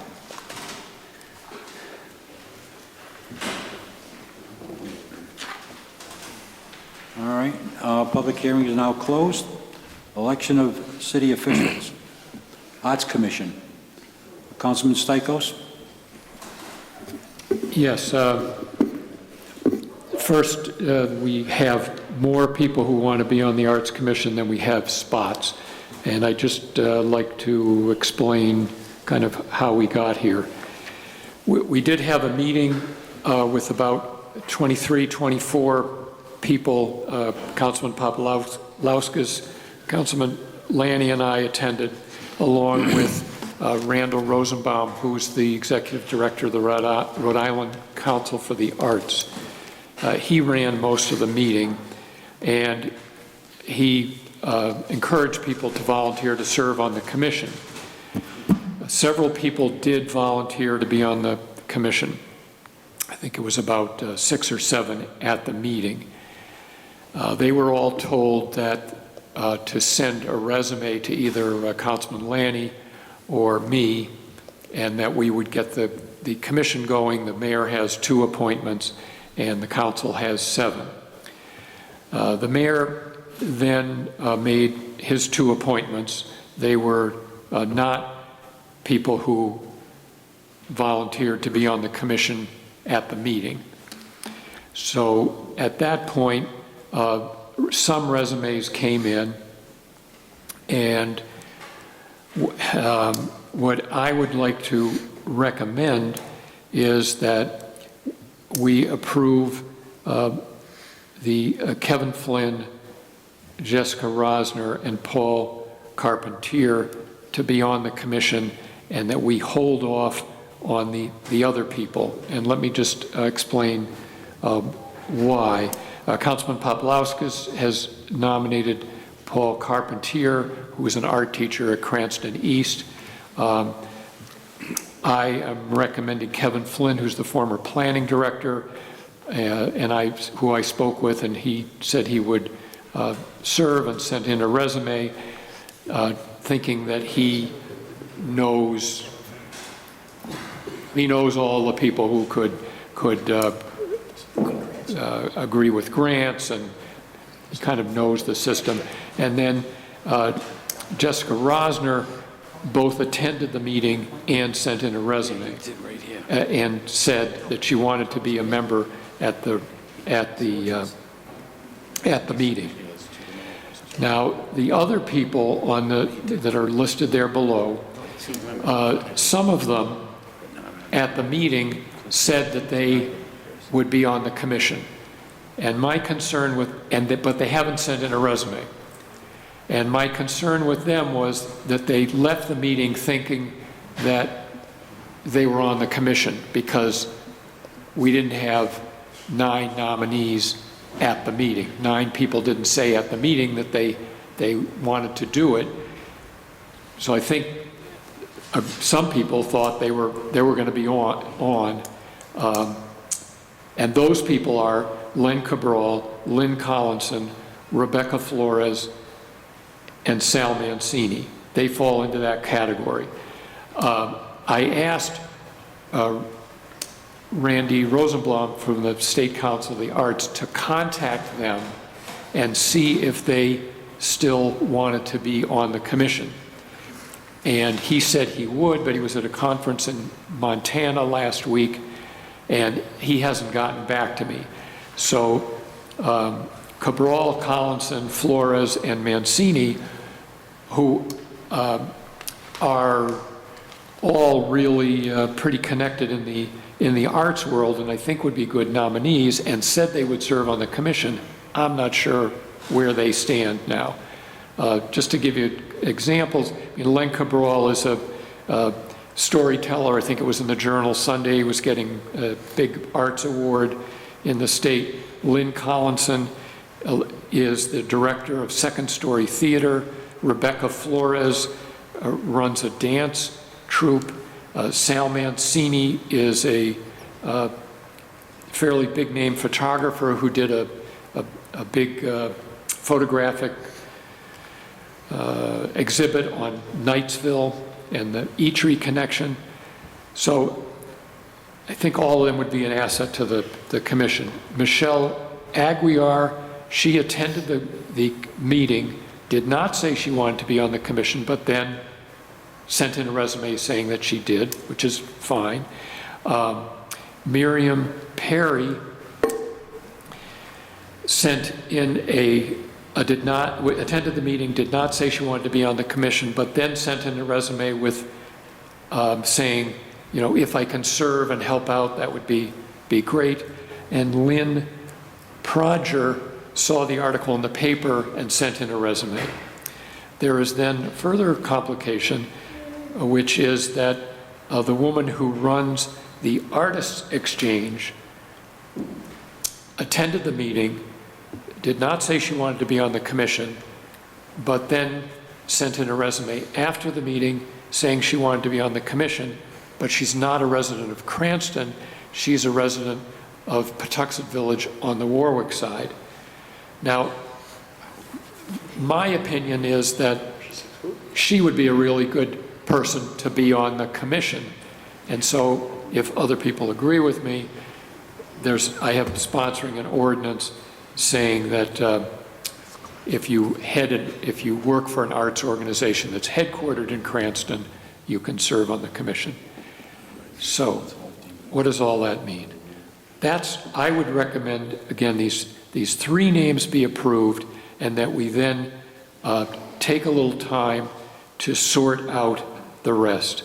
And we sort out the issue of, do we think we should allow a non-resident of Cranston to serve on the Arts Commission?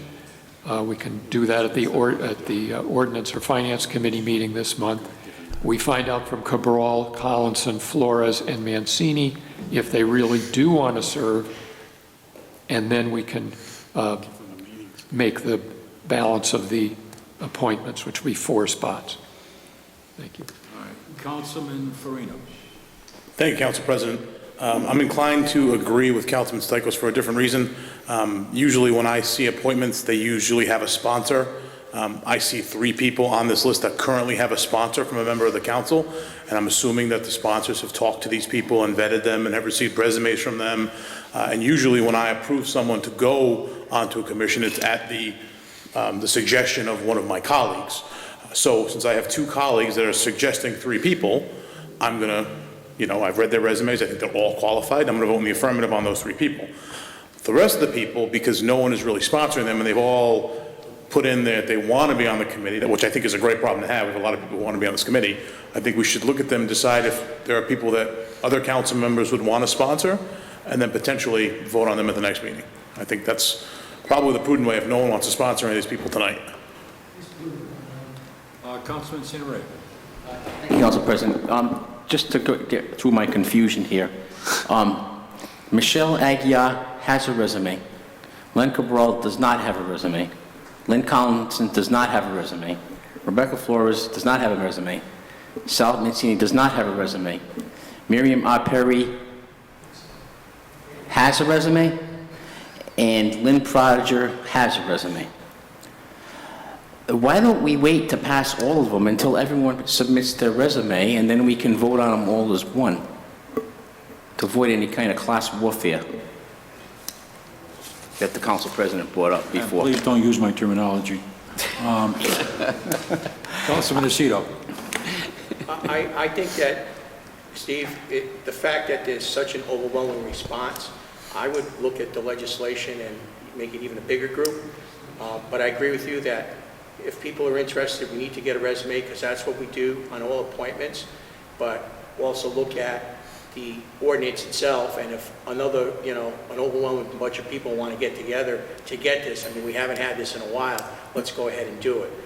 But I would vote on the ones that we have the resumes for, and I don't have a problem with them since they were at the meetings and whatever. And then later on, if you have other people, have another meeting, have them submit resumes or change it so we could put another 4 or 5 people on there and move on with it.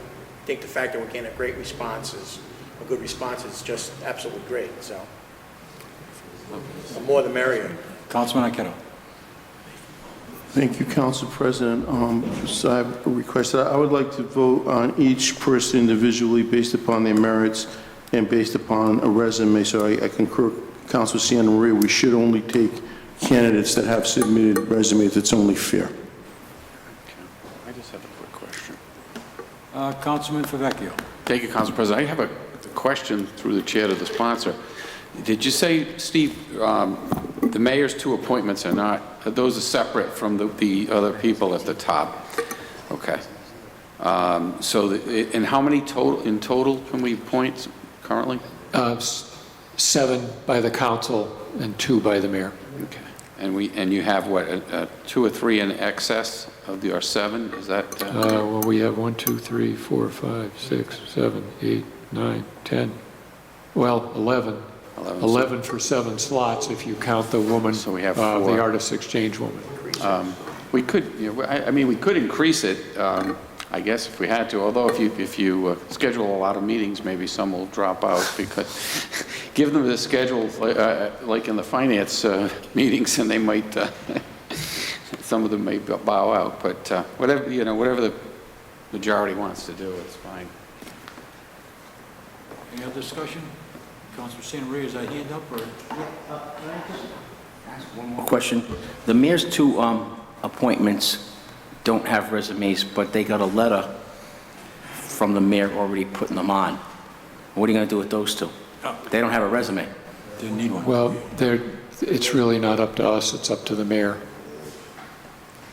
I know one You got the resumes? They're not approved by us, they're just appointed by the mayor. You get resumes on those 2? Mr. Barone, could you explain the lack of resumes? I can, Council President. We have awful lot of them. There is no lack of resume. Oh, good. I'm glad There is a lack, but not of resumes. The mayor's appointments, they did provide resumes, and the ordinance also requests, I'm not sure of the number, but some of the members of this council, the Arts Council, have to have a degree in the arts. Both the mayor's appointments happen to hold master's degrees in arts. I asked the clerk when I provided the letter of appointment if she wanted copies of the resume, and her response was no, because it's informational only. If you need the resumes, which you shouldn't, they are available. No, I don't need them. I'll take your word for it. I know this. I know the 2 of them, but I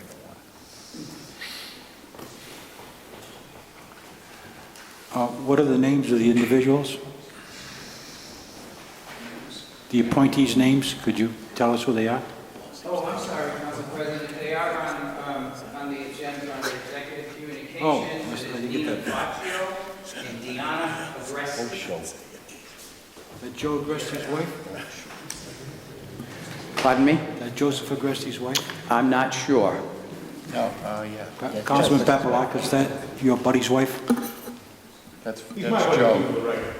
Okay. Is he both your buddy's wife? I'm just curious. It is. She's Okay. she's the best graphic designer. Actually, Next to Chris' assistant. point of information, Council President, they're actually friends of my children. Well, unfortunately. Cranston's a very small community when you get down to it. All right, now where are we on this thing? We're going to, the 3 appointees we're going to vote on, the others we're going to wait till next month. We'll continue to next month, does that make sense? Are they going to provide resumes, Council President? Yes, we need resumes. Nobody gets by without a resume. Motion to approve Kevin Flynn. Second. Motion made and second to approve Kevin Flynn. Does he live in Cranston? 25 Matt Street. Okay. Any discussion? Hearing none, clerk, please take the roll. Yes. Yes. Yes. Yes. Yes. Yes. Yes. Yes. Yes. Motion to approve Ann Rosner. Jessica, do you? Jessica. Jessica Rosner. Thank you. Second. Motion made, second. Any discussion? Hearing none, clerk, please take the roll. Yes. Yes. Yes. Yes. Yes. Yes. Yes. Yes. Yes. Motion to approve Paul Carpentier. Second. Motion made, second. Any discussion? Hearing none, clerk, please take the roll. Yes. Yes. Yes. Yes. Yes. Yes. Yes. Yes. Yes. Motion to move the remainder of the applicants to next month pending resume review. Second. Motion made, second. Any discussion? Hearing none, clerk, please take the roll. Yes. Yes. Yes. Yes. Yes. Yes. Yes. Yes. Yes. All right. A report of city officers. Update on the financial cost of the issues identified in the Rhode Island State Police assessment of the Cranston Police Department. I got you. Auditor Moretti. Are there any reports? I have no update. I believe the area that would be updated would be the legal expenses. However, Ms. Marino has been unresponsive to me, trying to obtain update on the legal bills. I emailed her last week and also had a phone call into her, but without reply. My recommendation would be me to go into the department sometime within the next month and report back to you at the next council meeting. This way I won't have to disturb her.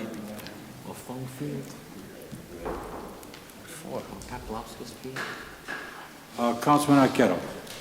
Thank you, Council President. Through the chair to Mr. Moretti. Mr. Moretti, what's the running figure at this time from last month? Could we have a figure?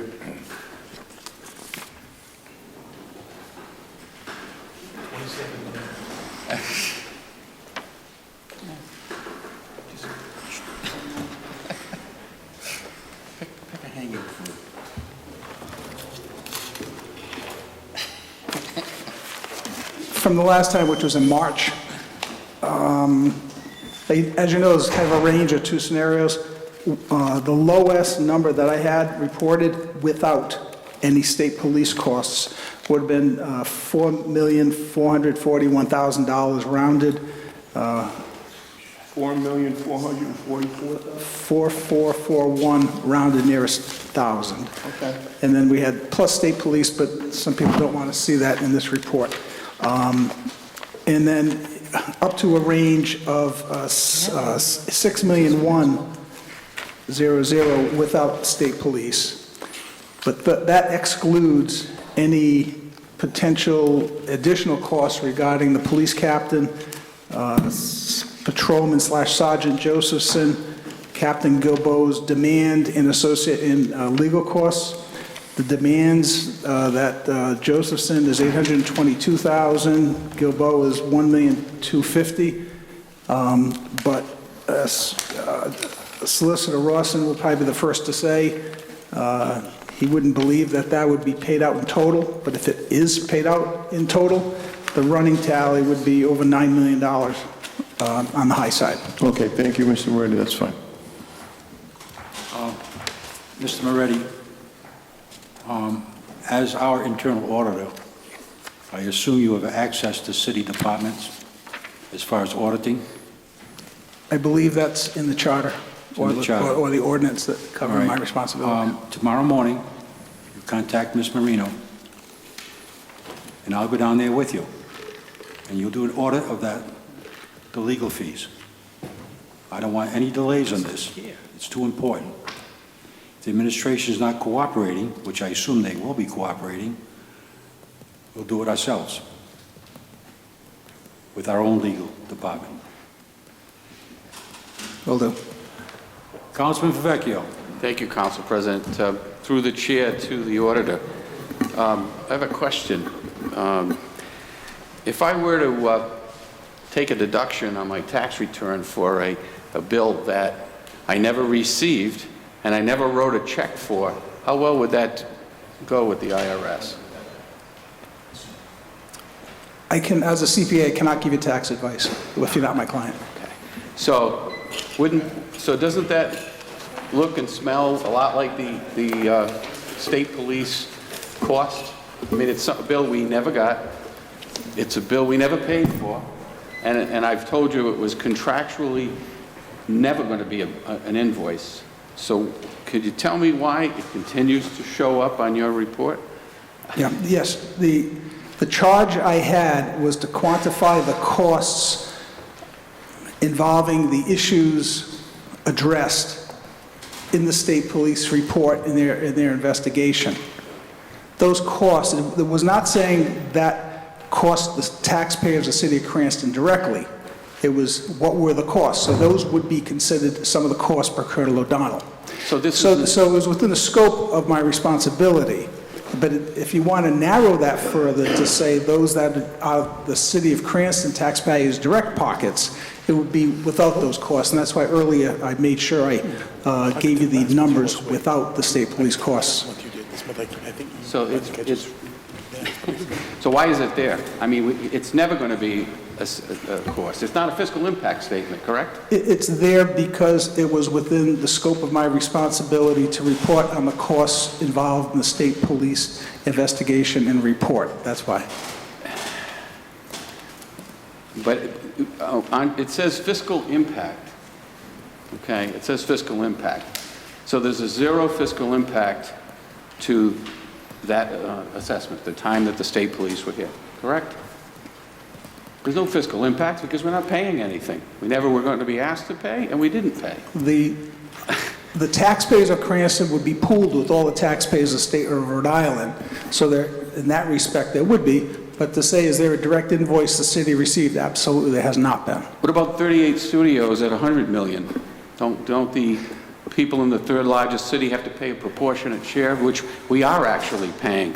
Yeah, that's why, with all due respect, I gave the number I gave you, 4.4 million, excluded state police as a courtesy or just not to exaggerate any costs involving the state police. But if there's an argument about the state police costs, it should be directed to Colonel O'Donnell, I believe. I'm just the middleman. There's no cost to us, so I really don't care at this point. And the same thing with pensions. Pensions are something that we're already obligated to pay. We've been obligated to pay. They're paid for by the city and the employee, whether they retire at one point in time or another. So I don't understand why what your premise is to even include them. Apparently, Moody's Investor Service and Markham, the municipal auditing firm, don't even mention your concerns. So I don't know why we continue to just go over the same things over. I'm not quite sure of Moody's involvement in my report, nor Markham's involvement in it, so I can't respond to that. But as to the pensions, what it was, if for example, Colonel McGrath was still police chief, you would not have had 2 or 3 police chiefs on retirement. So you have extra retirements that is being quantified in these costs. If you would not have, McGrath would have stopped. You would not have McGrath on retirement. You would not have Palumbo on retirement. You wouldn't have had some of the other officers, Blackmar, in the same case, Kevin Lynch. So without that disruption in terms of turnover, the city would not be paying more people on the pension rolls, so therefore it's incremental. Well, don't we shift the burden when they go into the retirement? Doesn't it cost us less? And it's already paid for? You're paying for, by way of example, Colonel McGrath, if he was there, you would have paid for 1 full-time police chief. Instead, you're paying for, I believe, 2 or 3 extra police chiefs incrementally on city pensions that would not have been on the pension rolls. And were you aware at the time that you did that the average tenure of a police chief is 3 years, a little less than 3 years in Cranston, historically? Since in the last several years, it's a lot of turnover. That's correct. No, it's not the last few years. It's probably 25 years. Not to argue, but I do not have a report indicating that information. Thank you, Council President. Mr. Farina, Councilman Farina. Thank you, Council President Lanny. Yeah, I call Mr. Moretti's report Moretti math. I don't really like Moretti math. I don't have a crystal ball in front of me that tells me when people would have retired or when they wouldn't have retired and how much of their pension they paid for themselves versus how much of the pension we ended up paying for. I don't have any kind of that reports that show that, and I know Mr. Moretti doesn't have those kind of reports either.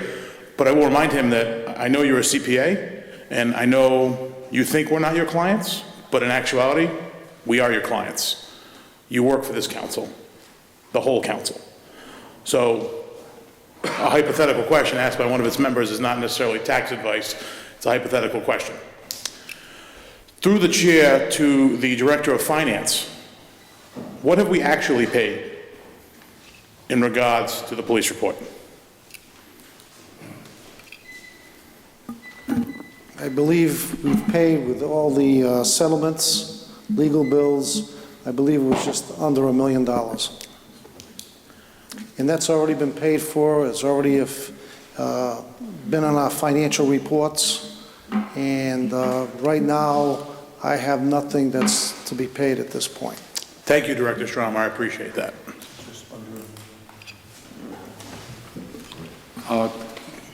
Mr. Moretti?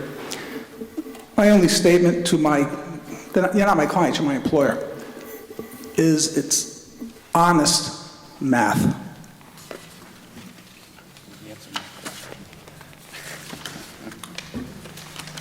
Councilman Stichels? Yeah, I'd just like to say that this attitude that a pension doesn't cost anything, we just sort of make people disappear onto the pension rolls, and we can forget about them and handle very bad behavior by giving people severance pay and pensions. There's a cost to that, a big cost. And I'm glad that the report includes that. And I certainly think that what the mayor did, particularly with Chief Palumbo, putting him on administrative leave and then allowing him to retire when he accumulated his another year's service rather than firing him outright, there was a cost to that. And there was a cost to putting Mr. Padalano on administrative leave for 2 years. Now, there's an argument that, oh, we would have paid Mr. Padalano anyway if he had been working. Well, we don't pay people not to work, generally. We pay Mr. Padalano to work and to perform services for the city. And when through mismanagement, someone ends up on leave for 2 years, yeah, there's a cost to that. And you can't just make that cost go away by having the finance director say we didn't write a separate check for it.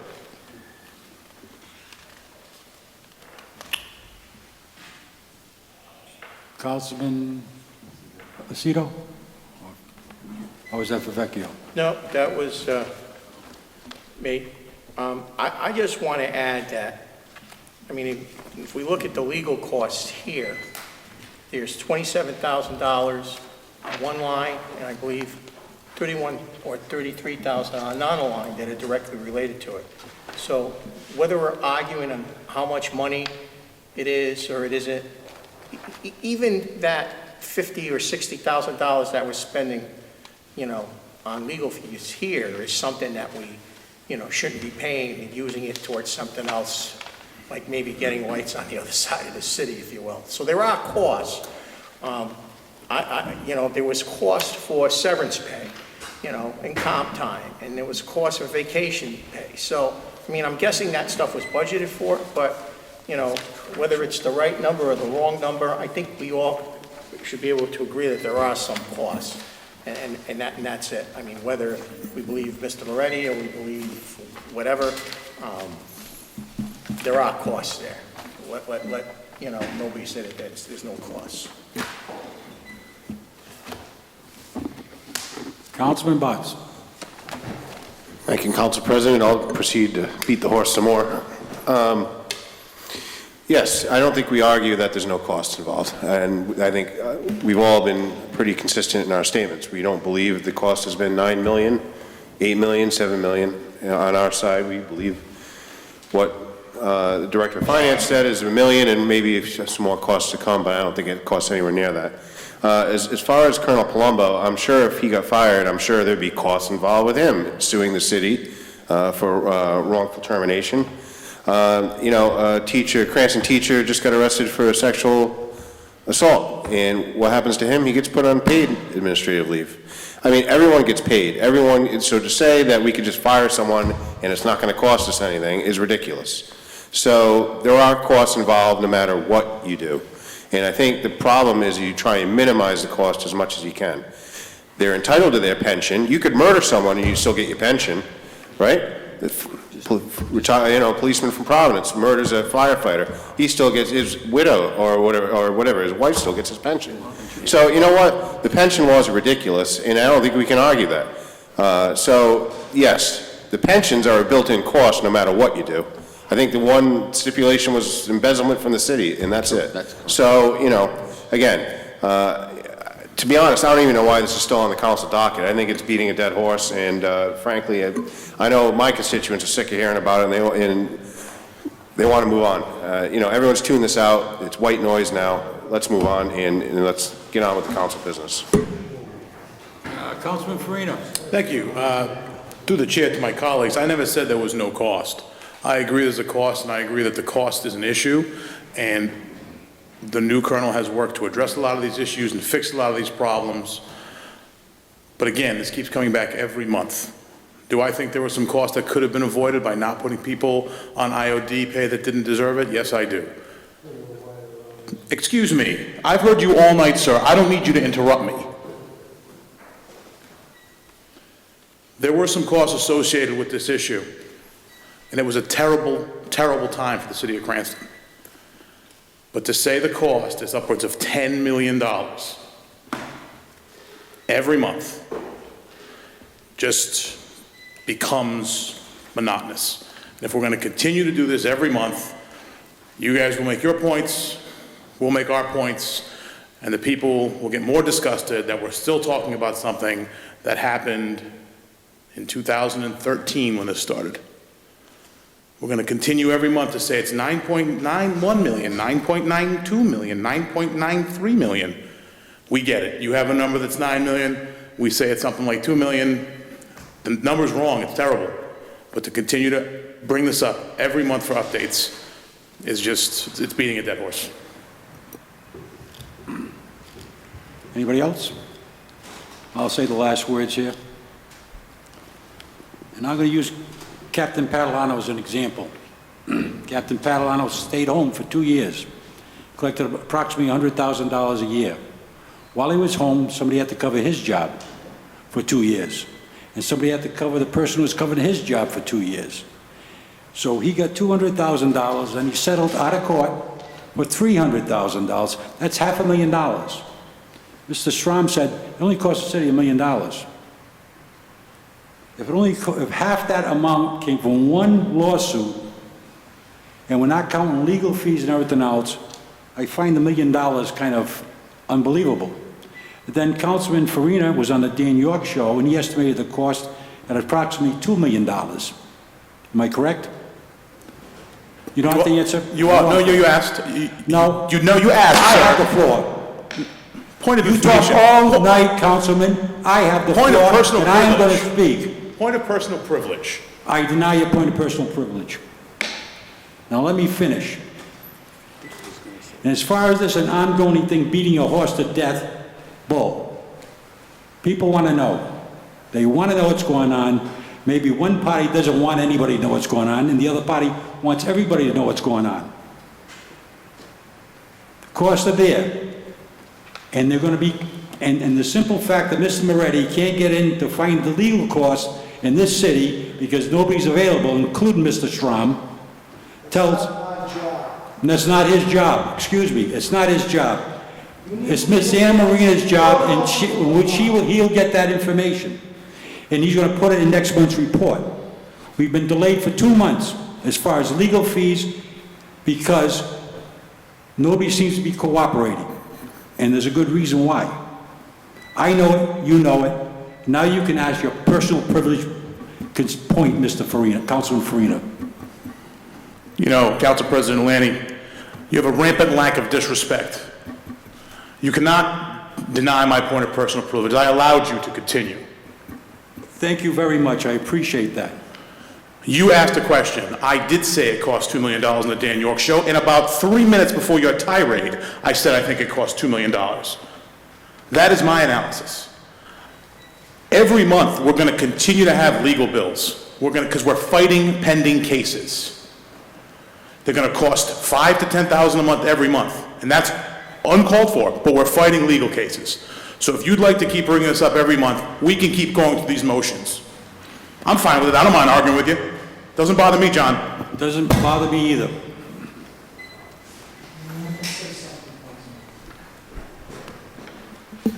Go, Mr. Strom, continue. Thank you. When Mr. Moretti needs to look up legal bills, my suggestion to him was he should go to the legal department. I shouldn't have to be the one that's doing that work. You're asking him to pursue and find out what the legal bills are, that's fine. But I shouldn't be the one to be the intermediary for all bills that relate to this police case. Do you pay all the bills? No, I personally don't pay all the bills. The bills come from the law department to be paid. They don't come through me directly.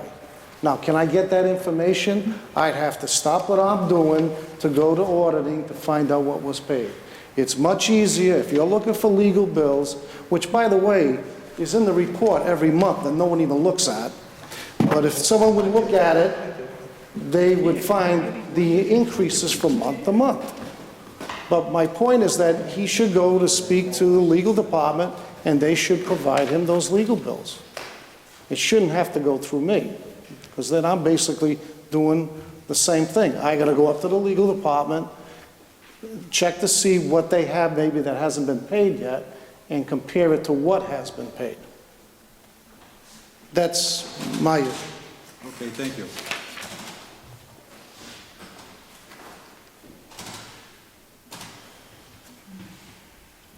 Now that the tirades are over with, executive communications.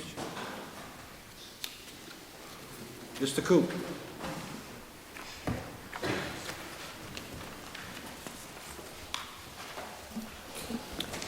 Council has already received the names of the mayor's appointments to the Arts Commission. The report on hiring of special counsel, consultants, etc., has been distributed to the council as it is every month. Along those lines, I will inform Mr. Moretti and the council president. Any requests for information coming from Mr. Moretti should be directed to me from now on. I'm not going to put our legal department under the gun of doing analysis within a day or two before a council meeting. If you need that information, give us a timely request. Send it through me, please, as all communications should go, and I will have the legal department provide whatever documentation is available at that time.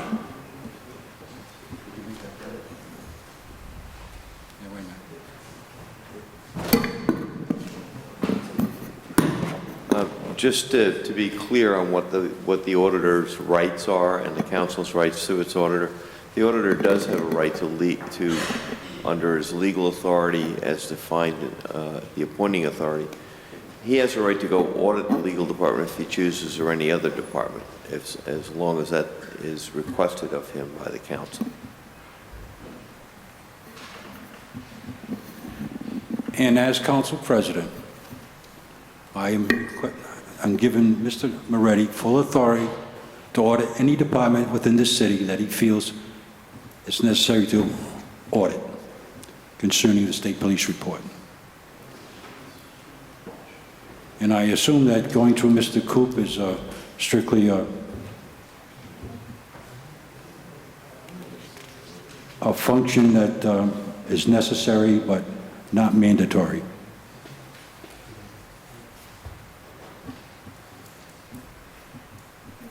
Now we'll go on to Council President Communications. Council President? Yes, Yes.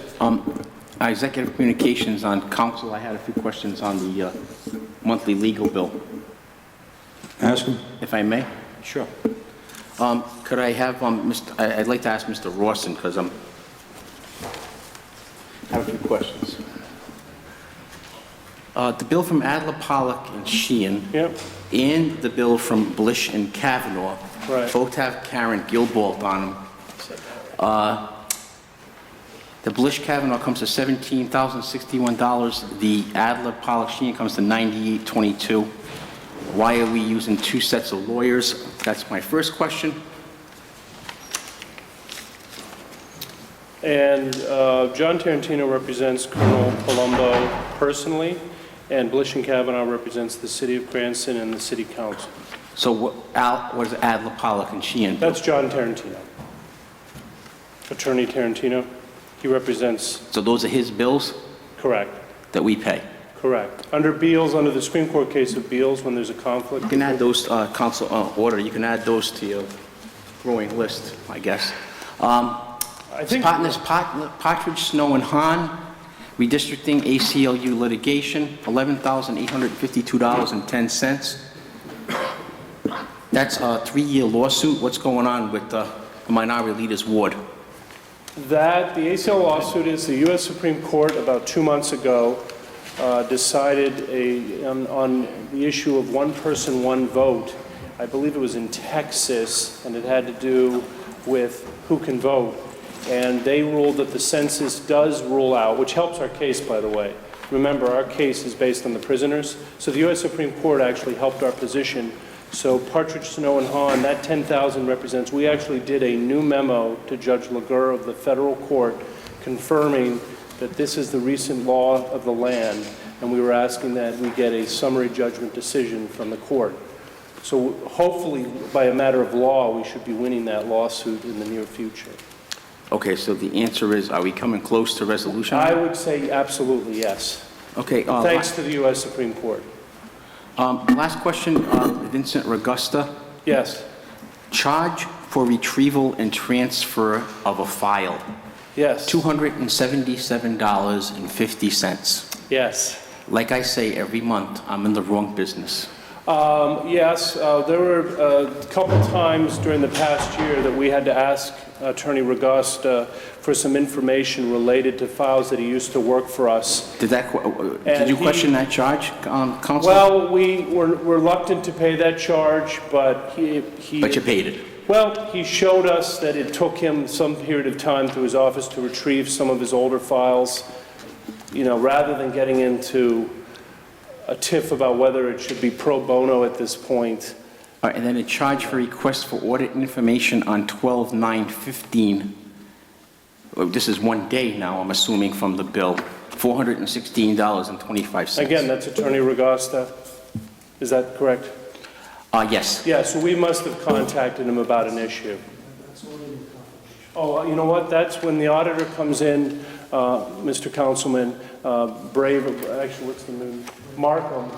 When Markham has to get a letter from all attorneys as to the status of their cases, so I believe that was the preparation of the letter. Because of Mr. Augusta's status is what right now? He is someone that we had used in the past. We're not using him presently for any active But he's matters. still billing us. Well, if we contact a lawyer for a certain reason, he had sent us a bill in response. But, you know, maybe I will stipulate to the fact you're in the wrong business, yes. Yeah, I think that probably we should get a second on that. And then lastly, general question, where are we on the Gilboa case? Well, I can see this going on a very slippery slope of spending a lot of money. Well, right now, it's in status quo. I mean, we're now in our 4th or 5th year. No depositions have been taken. She's the plaintiff. She has to move forward and prove her case. So what are all these legal fees No, for? again, I don't want to compromise any kind of litigation I'm asking general questions. Okay. What are the legal fees for currently here? 1/6 to 427? The Gilboa... On page 1 of 19. Yeah, for the year, I don't have the exact total number for Gilboa, but at this point, there are no depositions at this point. The only thing that's happened in the last few months is there's been a demand letter which has been made part of the audit report. But that was just a letter from her attorney. There's been no discovery, there's been no deposition. So, you know, you're going to have to address that with Attorney Breja at some point. And then, just the last one, the Stephen Robinson, we're up to $70,000. Right, and that's labor. Teamsters and IBPO, which is settled. Right. Laborers, which is settled.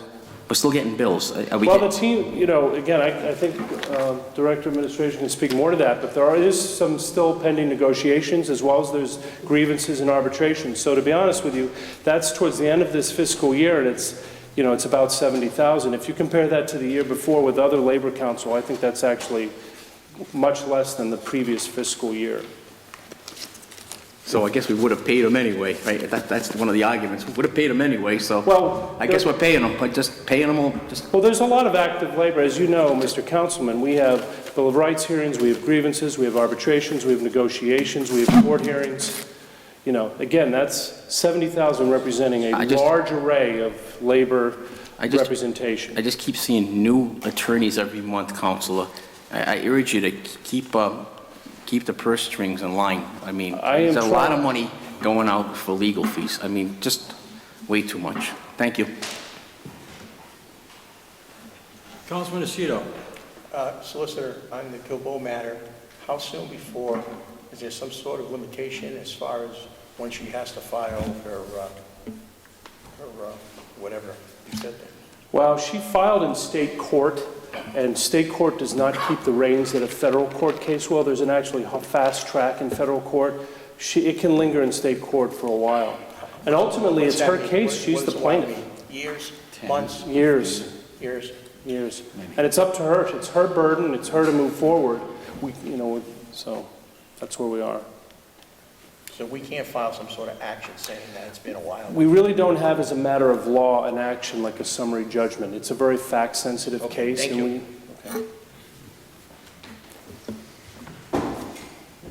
Okay. Council President Communications. No, Mr. Oh, sorry. Under Executive Communications, there's Peverill Road report from State Department of Transportation or from Public Works on. Okay, any discussion on that Peverill Road report? Ken Mason, Director of Public Works. Peverill Road does not fall under the State Department of Transportation Safety Improvements project that we have ongoing with them. As you recall, there was a $330,000 grant that the city secured through DOT, and we're proceeding with DOT on preliminary and final designs, and we've got 5 locations in the city that we are working with them for safety improvements. Do you want me to list those? What are we doing on Peverill Road, Director, as far as the complaints of speeding, going down to Comstock? Do you have any recommendations for either changing the speed limit to 15 miles an hour, speed bumps, signs, bump outs, anything? That's my question. And I'm glad with the rest of the cities getting the money for the road improvements, but I'm concerned with Peverill Road. We have no plans right now for Peverill Road. We did have an estimate drawn up and some plans, preliminary plans drawn up for bump outs, but it's a significant cost, and we didn't proceed with that. Would it be possible, Director Coop, if I could possibly get that and just take a look at it? If Mr. Mason can email me that information?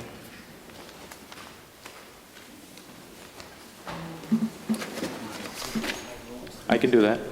Okay, thank you.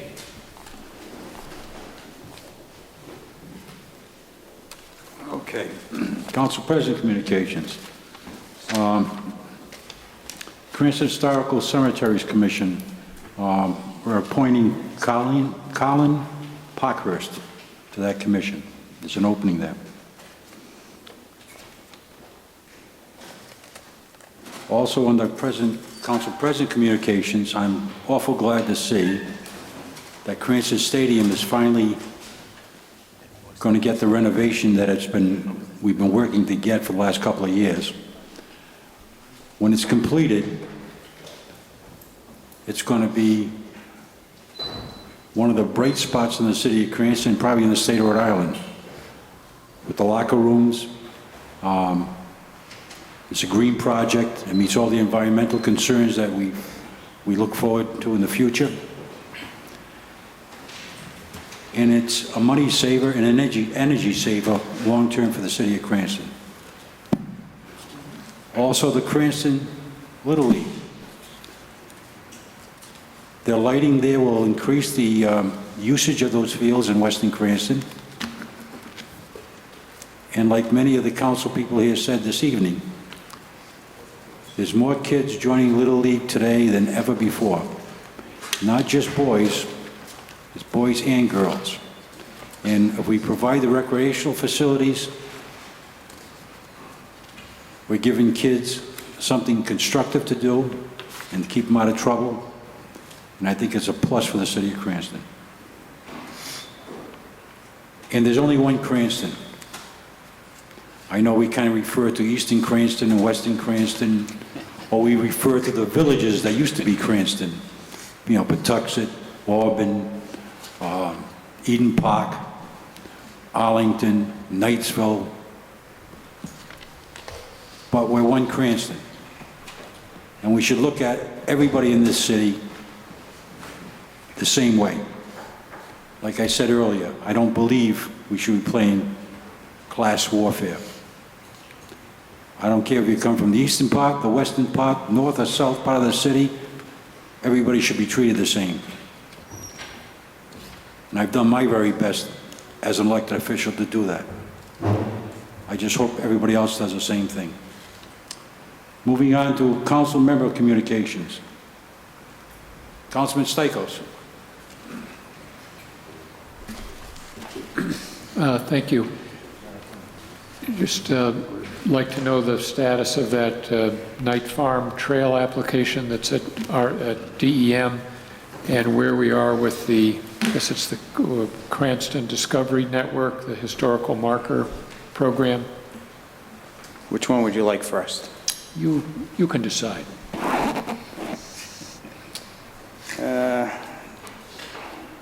Do the historic marker first. We received a check today for $15,000, and I have a meeting set up with Ed Garcia to kind of do an exploratory meeting as to see where these markers will be placed. He's also going to provide some samples of signage, what the signs would look like.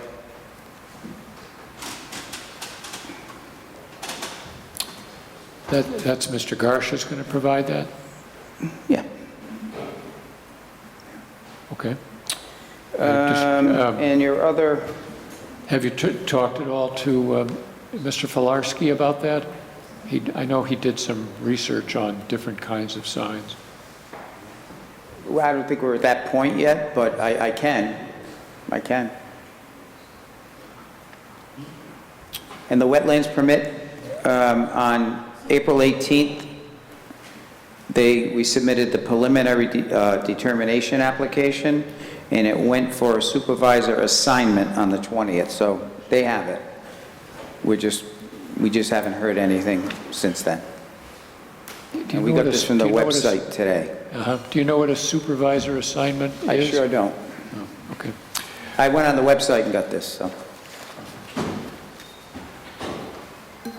Okay, thank you. And we've already talked about the Arts Council, so that's... You're welcome. That's all I have.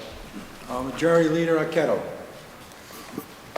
Thank you, Council President Lanning. I know there's only 2 items here, but I have 4. So first is Arlington Manor, the dumping issue. I received a letter from Senator Lombardi. I think most of us did. Has the administration acted upon that letter? Yes, we have. In what way? We determined that that property is owned by Cranston Housing. Okay. And we reached out to them, told them that they need to clean it. All right, great. And they need to repair the fence. Okay, next. And I also responded back to the senator. Thank you. Next item is I have tall grass, 38 Barrett Street, but it actually isn't 38 Barrett Street. It's next door, and the next door house has no number. So that's why you need to realize that. Okay, you said you were going to work on that, right? Yep, we spoke about this 2 or 3 times. Next is, could you write this one down, and I'll send you an email on this? Yep, you can send an email on that, and I'll address it right away. 362 Princess Avenue, tall grass. So that's 3. One last item. And through the chair to the administration, I don't know who's going to answer this, but what's the status of the Rhode Island mattress program? Have we set up dumpsters? If so, where? What are the hours for those dumpsters? Could you fill me in on the Rhode Island mattress program?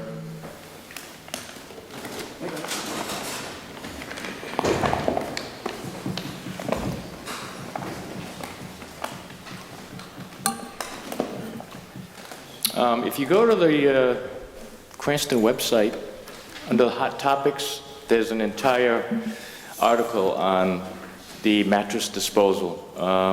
Essentially, there's three methods of... I think we went over that. The question I have for you, Mr. Mason, is, A, have we set up a dumpster in the city for people to bring their mattress? Yes, the website says that. We have. All It's right. at the But highway. where is the location of that dumpster? The highway garage. Okay, great. And what are the hours that's available for citizens of Cranston to take their mattresses there? They have to make an appointment with the city, Clean City Coordinator, and the hours of operation right now are just Thursday mornings from 7:30 to 11:30 in the morning for drop-off. So it's once a week from 7:30 to 11:30. Am I correct? Correct. In saying that? So one dumpster, 1 day a week.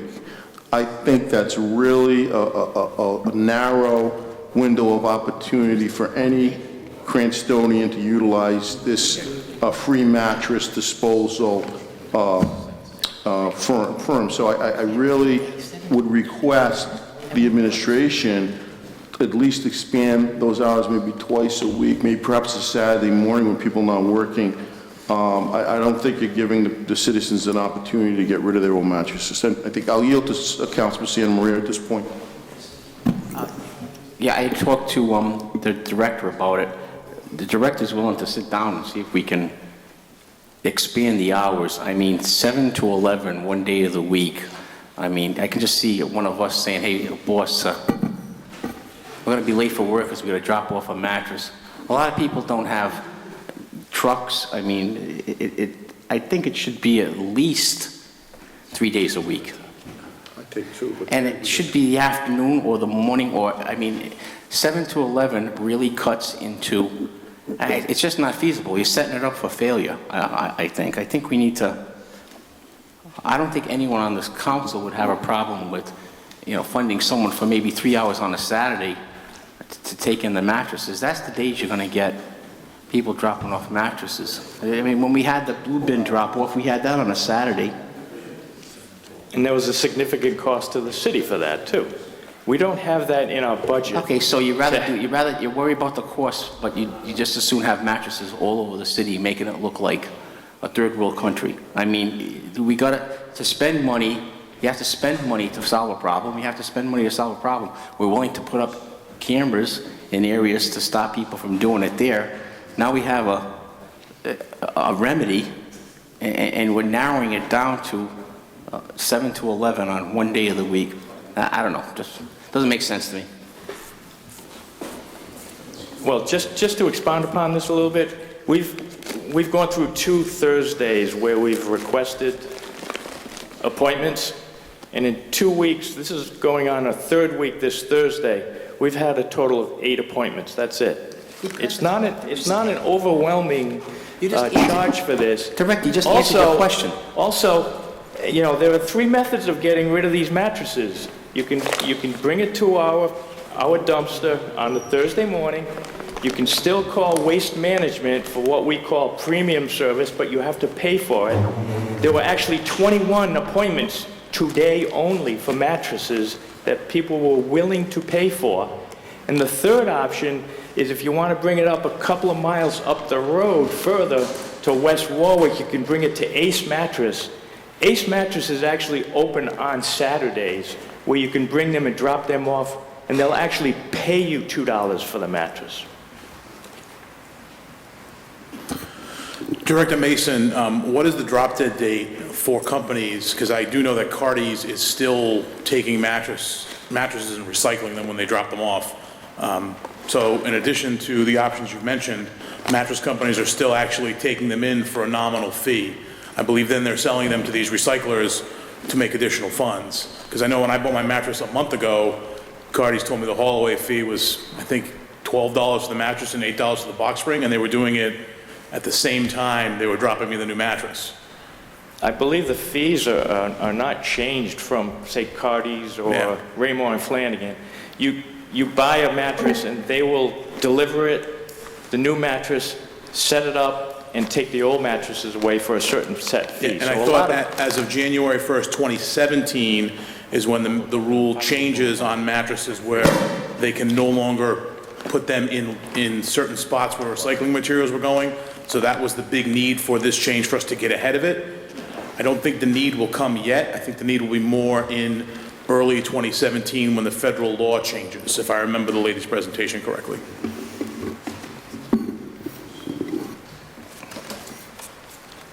Councilman Arquette.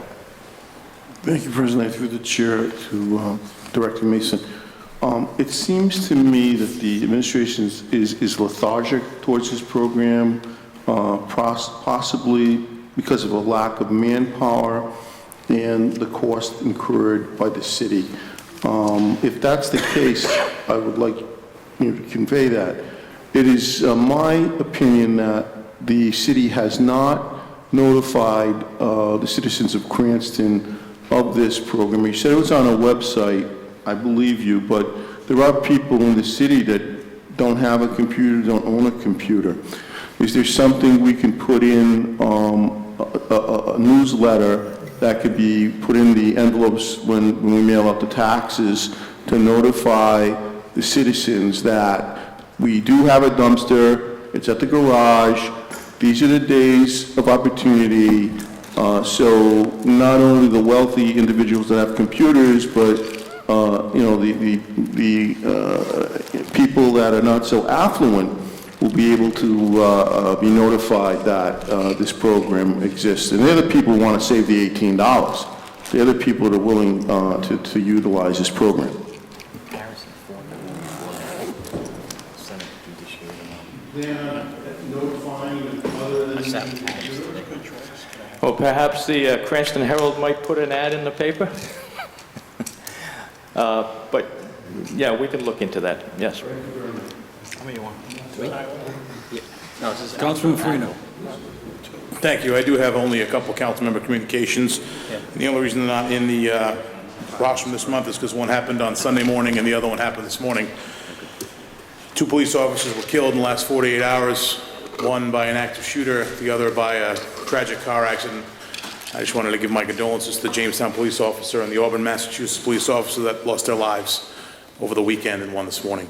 I think we talk a lot about issues and we forget that there's a true cost to doing police work and fire work and working in those tough professions, and I just wanted to give my condolences to those and thank all the firemen and policemen and anyone who lays their life on the line every day in Cranston and the state of Rhode Island and the United States of America for what they do for us. Thank you. And overseas. Councilman Sinaria. Thank you, Council President. I have 2 items. I had the mattress dropped off, but Councilman Arquette asked that. Woodridge and Budlong, what's going on with Woodridge Road, which is that small street that was supposed to be done last year with the utility massacre. And then secondly, Budlong Road, if anyone's driven down that street in the last few days, it's going to have a curb-to-curb pavement. We can't be doing the half-street pavement that we've been doing or the little squares that National Grid does. This is, it's all over the road going down side streets. It's digging up the berm. What do they call that right away, the berm? It's just an absolute mess. So I asked the administration, and they don't seem to think they can have the utilities do Budlong, but we do own the roads, so I guess you could say we shouldn't have allowed them to dig if they weren't going to bother to fix it. They're supposed to bring it back to the way it looks before, and I can't see how that's going to be done without a curb-to-curb pave. So my question is, what's the status on both roads? Woodridge Road, that's the small road between Reservoir and Budlong, that will be paved curb to curb, because that was the permit that was issued to National Grid because they cut into a road that was less than 5 years paved. Budlong will not be paved curb to curb. That will be a trench similar to what they're doing around the city now, where they'll mill probably an 8-foot lane where they've disturbed only. But they went curb to curb on the cuts now. So don't they, if that would mean they have to go curb to curb. No. In front of Hazelton, it goes from curb to curb. It goes straight and then it goes out on tree branches. So that has to be done curb to curb. They'll do that section curb to curb, but not the entire length of the road.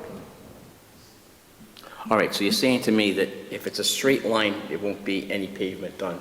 But if it branches out to the side streets, that'll be done? Yes. Okay. Councilman Favecchio. Thank you, Council President. A couple of things. Yeah, to follow up, Mr. Mason, through the chair to Mr. Mason, so Woodridge is going to get, it failed, basically, the work that the National Grid did? No, National Grid installed a new gas main on Woodridge at the end of, probably in September of last year, and they did not get the final pavement down. The city typically requires utilities, after the work is done, they put a temporary patch in, and we request, for settlement purposes, for final pavement to hold off 90 days until after the work is done, just for settlement, which brought it into the winter. They are around right now. They were on North Street, South Street, Overhill, Highland.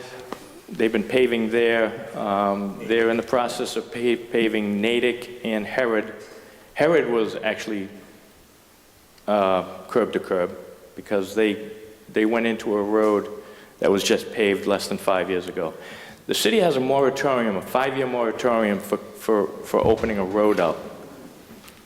And if we allow them to go in before the 5 years, we require them to go curb to curb.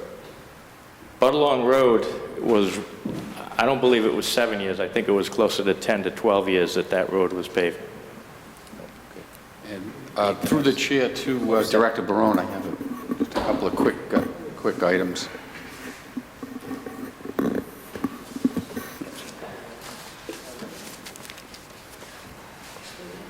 Yes. Director, that 16 Freedom, next door to 16 Freedom, I don't know if you, I had sent a follow-up email.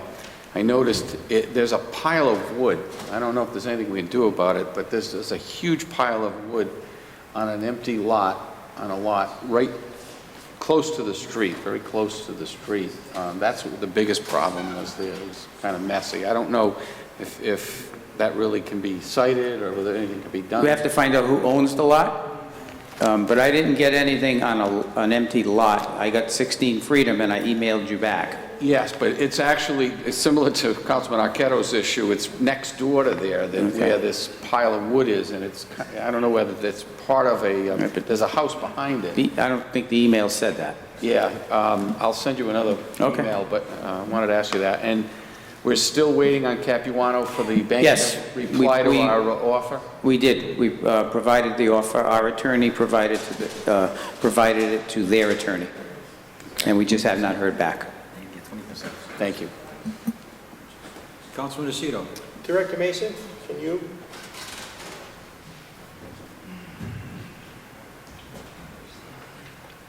Can you refer me to a website on, I guess, best practices for repaving roads, as far as if there's national standards someplace?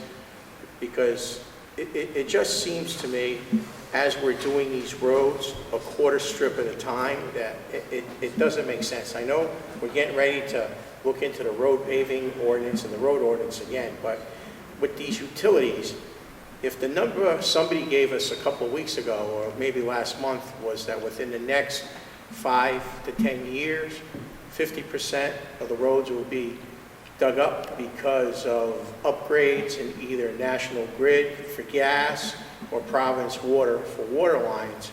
I mean, this is like complete chaos here. I mean, if we're getting that and we're getting the money for it, and we got to come up with a plan. I mean, maybe we can't do the whole road, but when you do a quarter patch like that, what happens during snow plowing season in 2 winters from now when that patch just blows out? You know what I'm saying? So if you could point me to a website on that, we can start looking at it and take it from there. I mean, Yes, I can, but there are times when the city does try to collaborate with the utilities. One case in point is right now, Shore Avenue in Edgewood is actually having a new water main installed. And at the same time, last year at this time, National Grid replaced the gas main in that road. We've coordinated with both National Grid and Providence Water, where both of them are going to be writing checks to the city. And when the water main work is done, we plan on paving that road in the fall. But, I mean, it's almost to a point that, I mean, I'm frustrated, residents in my ward are frustrated. What's the real number? What do we need to go out to bond for? Maybe we can't do it this budget period, but next year, for the next 3, 4, 5 years, so we can start spending $4 or $5 million a year to really knock off this project and get these roads into shape. Because if we do something like that, and we get the monies from the utilities in the next 5 to 10 years, we should be able to pave almost 100% of the roads, and they should be in great shape. Didn't we just pass that? We just passed that. Yeah. Well, there is an ordinance that got passed for a $20 million bond referendum. That's not all going to roads, though, is it? Yeah. Yeah, it's all roads. That's all for roads and some highway equipment. Yeah, over how many years? 10 years? Depends on how fast we're willing to float the bonds.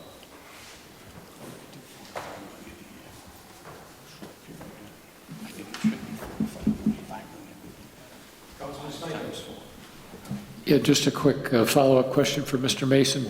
You mentioned that there's a 5-year moratorium on opening up a road for the utilities. Do you think that should be longer than 5 years? Well, no, 5 years is just about, you can't go much longer than that. Okay. You really can't. Thank you. That's the standard, industry standard.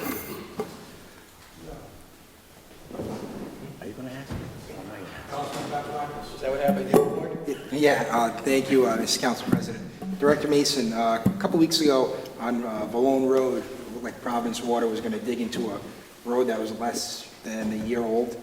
I know you reached out to them and it was a permitting issue. Have they given you any resistance, or, I mean, glad that I caught them, and you went down to see them, I think, but I don't, it's a brand new road. In a brand new road, if there is a service leak, a gas main leak, or any kind of a leak, we cannot stop a utility from going in and repairing a leak. We can require them, however, in their restoration to go curb to curb. And that's what we would have done there. Can I follow up on Councilman Papalowskis? When Councilman Papalowskis told me about this, he just happened to be bringing his children to school and noticed that they were ready to dig up, and tell me if I'm wrong, just ready to dig up a brand new street. He called the administration and you guys didn't know anything about it. Is that correct? That's correct. They did not pull a permit. That's a problem. And if you don't see that's a problem, then that's a bigger problem. If Councilman Papalowskis hadn't been at the school dropping off his children, they would have dug up that road. That's incorrect, but they could have. How is that incorrect? You just told me that it's correct that you didn't know about it. So how is it now incorrect? They actually did not need to If they've done it for that one road, Ken, they must have done it for other roads. If they were ready to dig up a road and then they left without doing anything, so they obviously knew they were incorrect. Well, they fixed what they needed to fix without digging the road But you didn't up. know, the highway didn't know, Councilman Papalowskis happened to be there. If Councilman Papalowskis wasn't here, they would have dug up a brand new road and the city wouldn't have known anything about it. Is that a correct assumption? No. Okay, so where did I go wrong? If Councilman Papalowskis wasn't there, they would have dug up the road, correct? They were ready to go. Councilman Papalowskis told me they were ready to go with the backhoe. That's correct. You didn't know? That's correct. Did highway maintenance know? No. Did Director Barone know? No. Okay, so it doesn't matter what road it was a brand-new paved road. You're saying it's a 5-year moratorium. What would have happened if they dug up the street? We would have required them to pave But you curb to don't, you curb. just said you didn't know.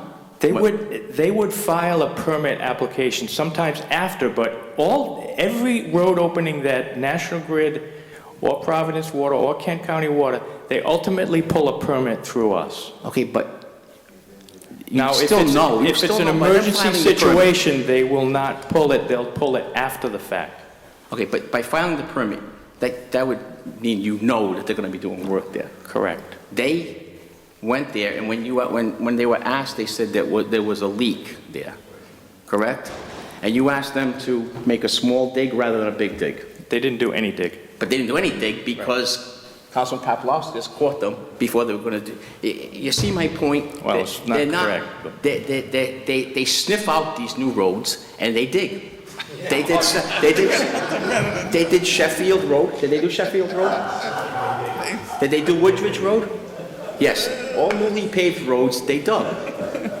And we didn't know anything about it. That's the problem. The charter says we own the roads. We should at least know when they're going to put a backhoe in the middle of the day in our roads. Thank you.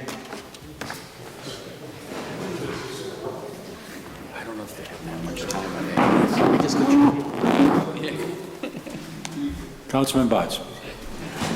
Thank you, Council President. Through the chair to Director Barone, I just have a couple of issues. I just want to confirm you received them.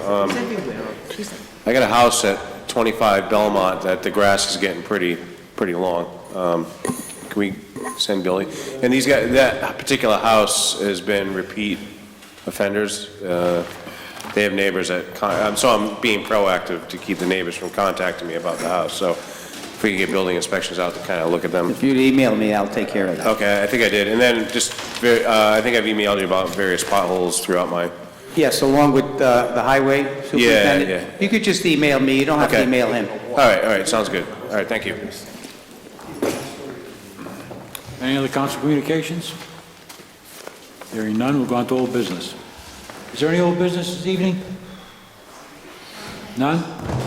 Introduction of new business. Clerk, please. The following weekend, report to Finance Committee on June 16, 5/16/01.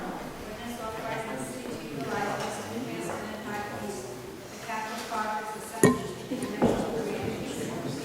5/16/02.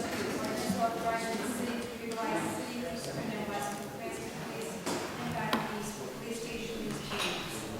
5/16/03. Ordinance authorizing the city to utilize Western Road impact fees for repaving of Woodford Avenue. Following three claims, three ordinance committee on June 16.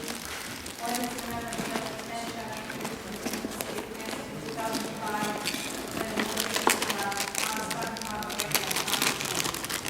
5/16/05. Ordinance amendment title 2, total state grants in 2005, title registration for personnel, Arts Commission.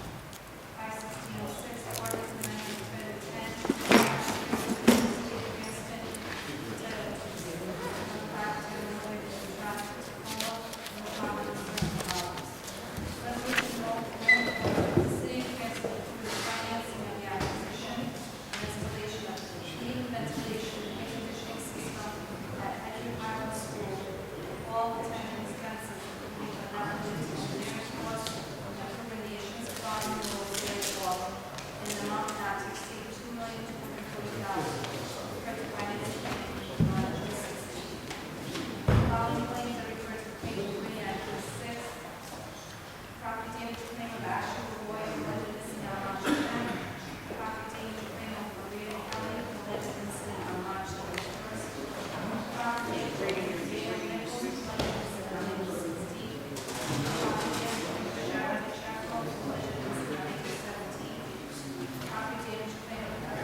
Is there a motion to refer all matters as read by the city clerk?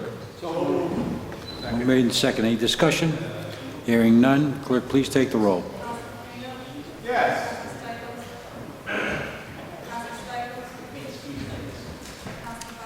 Yes. Yes.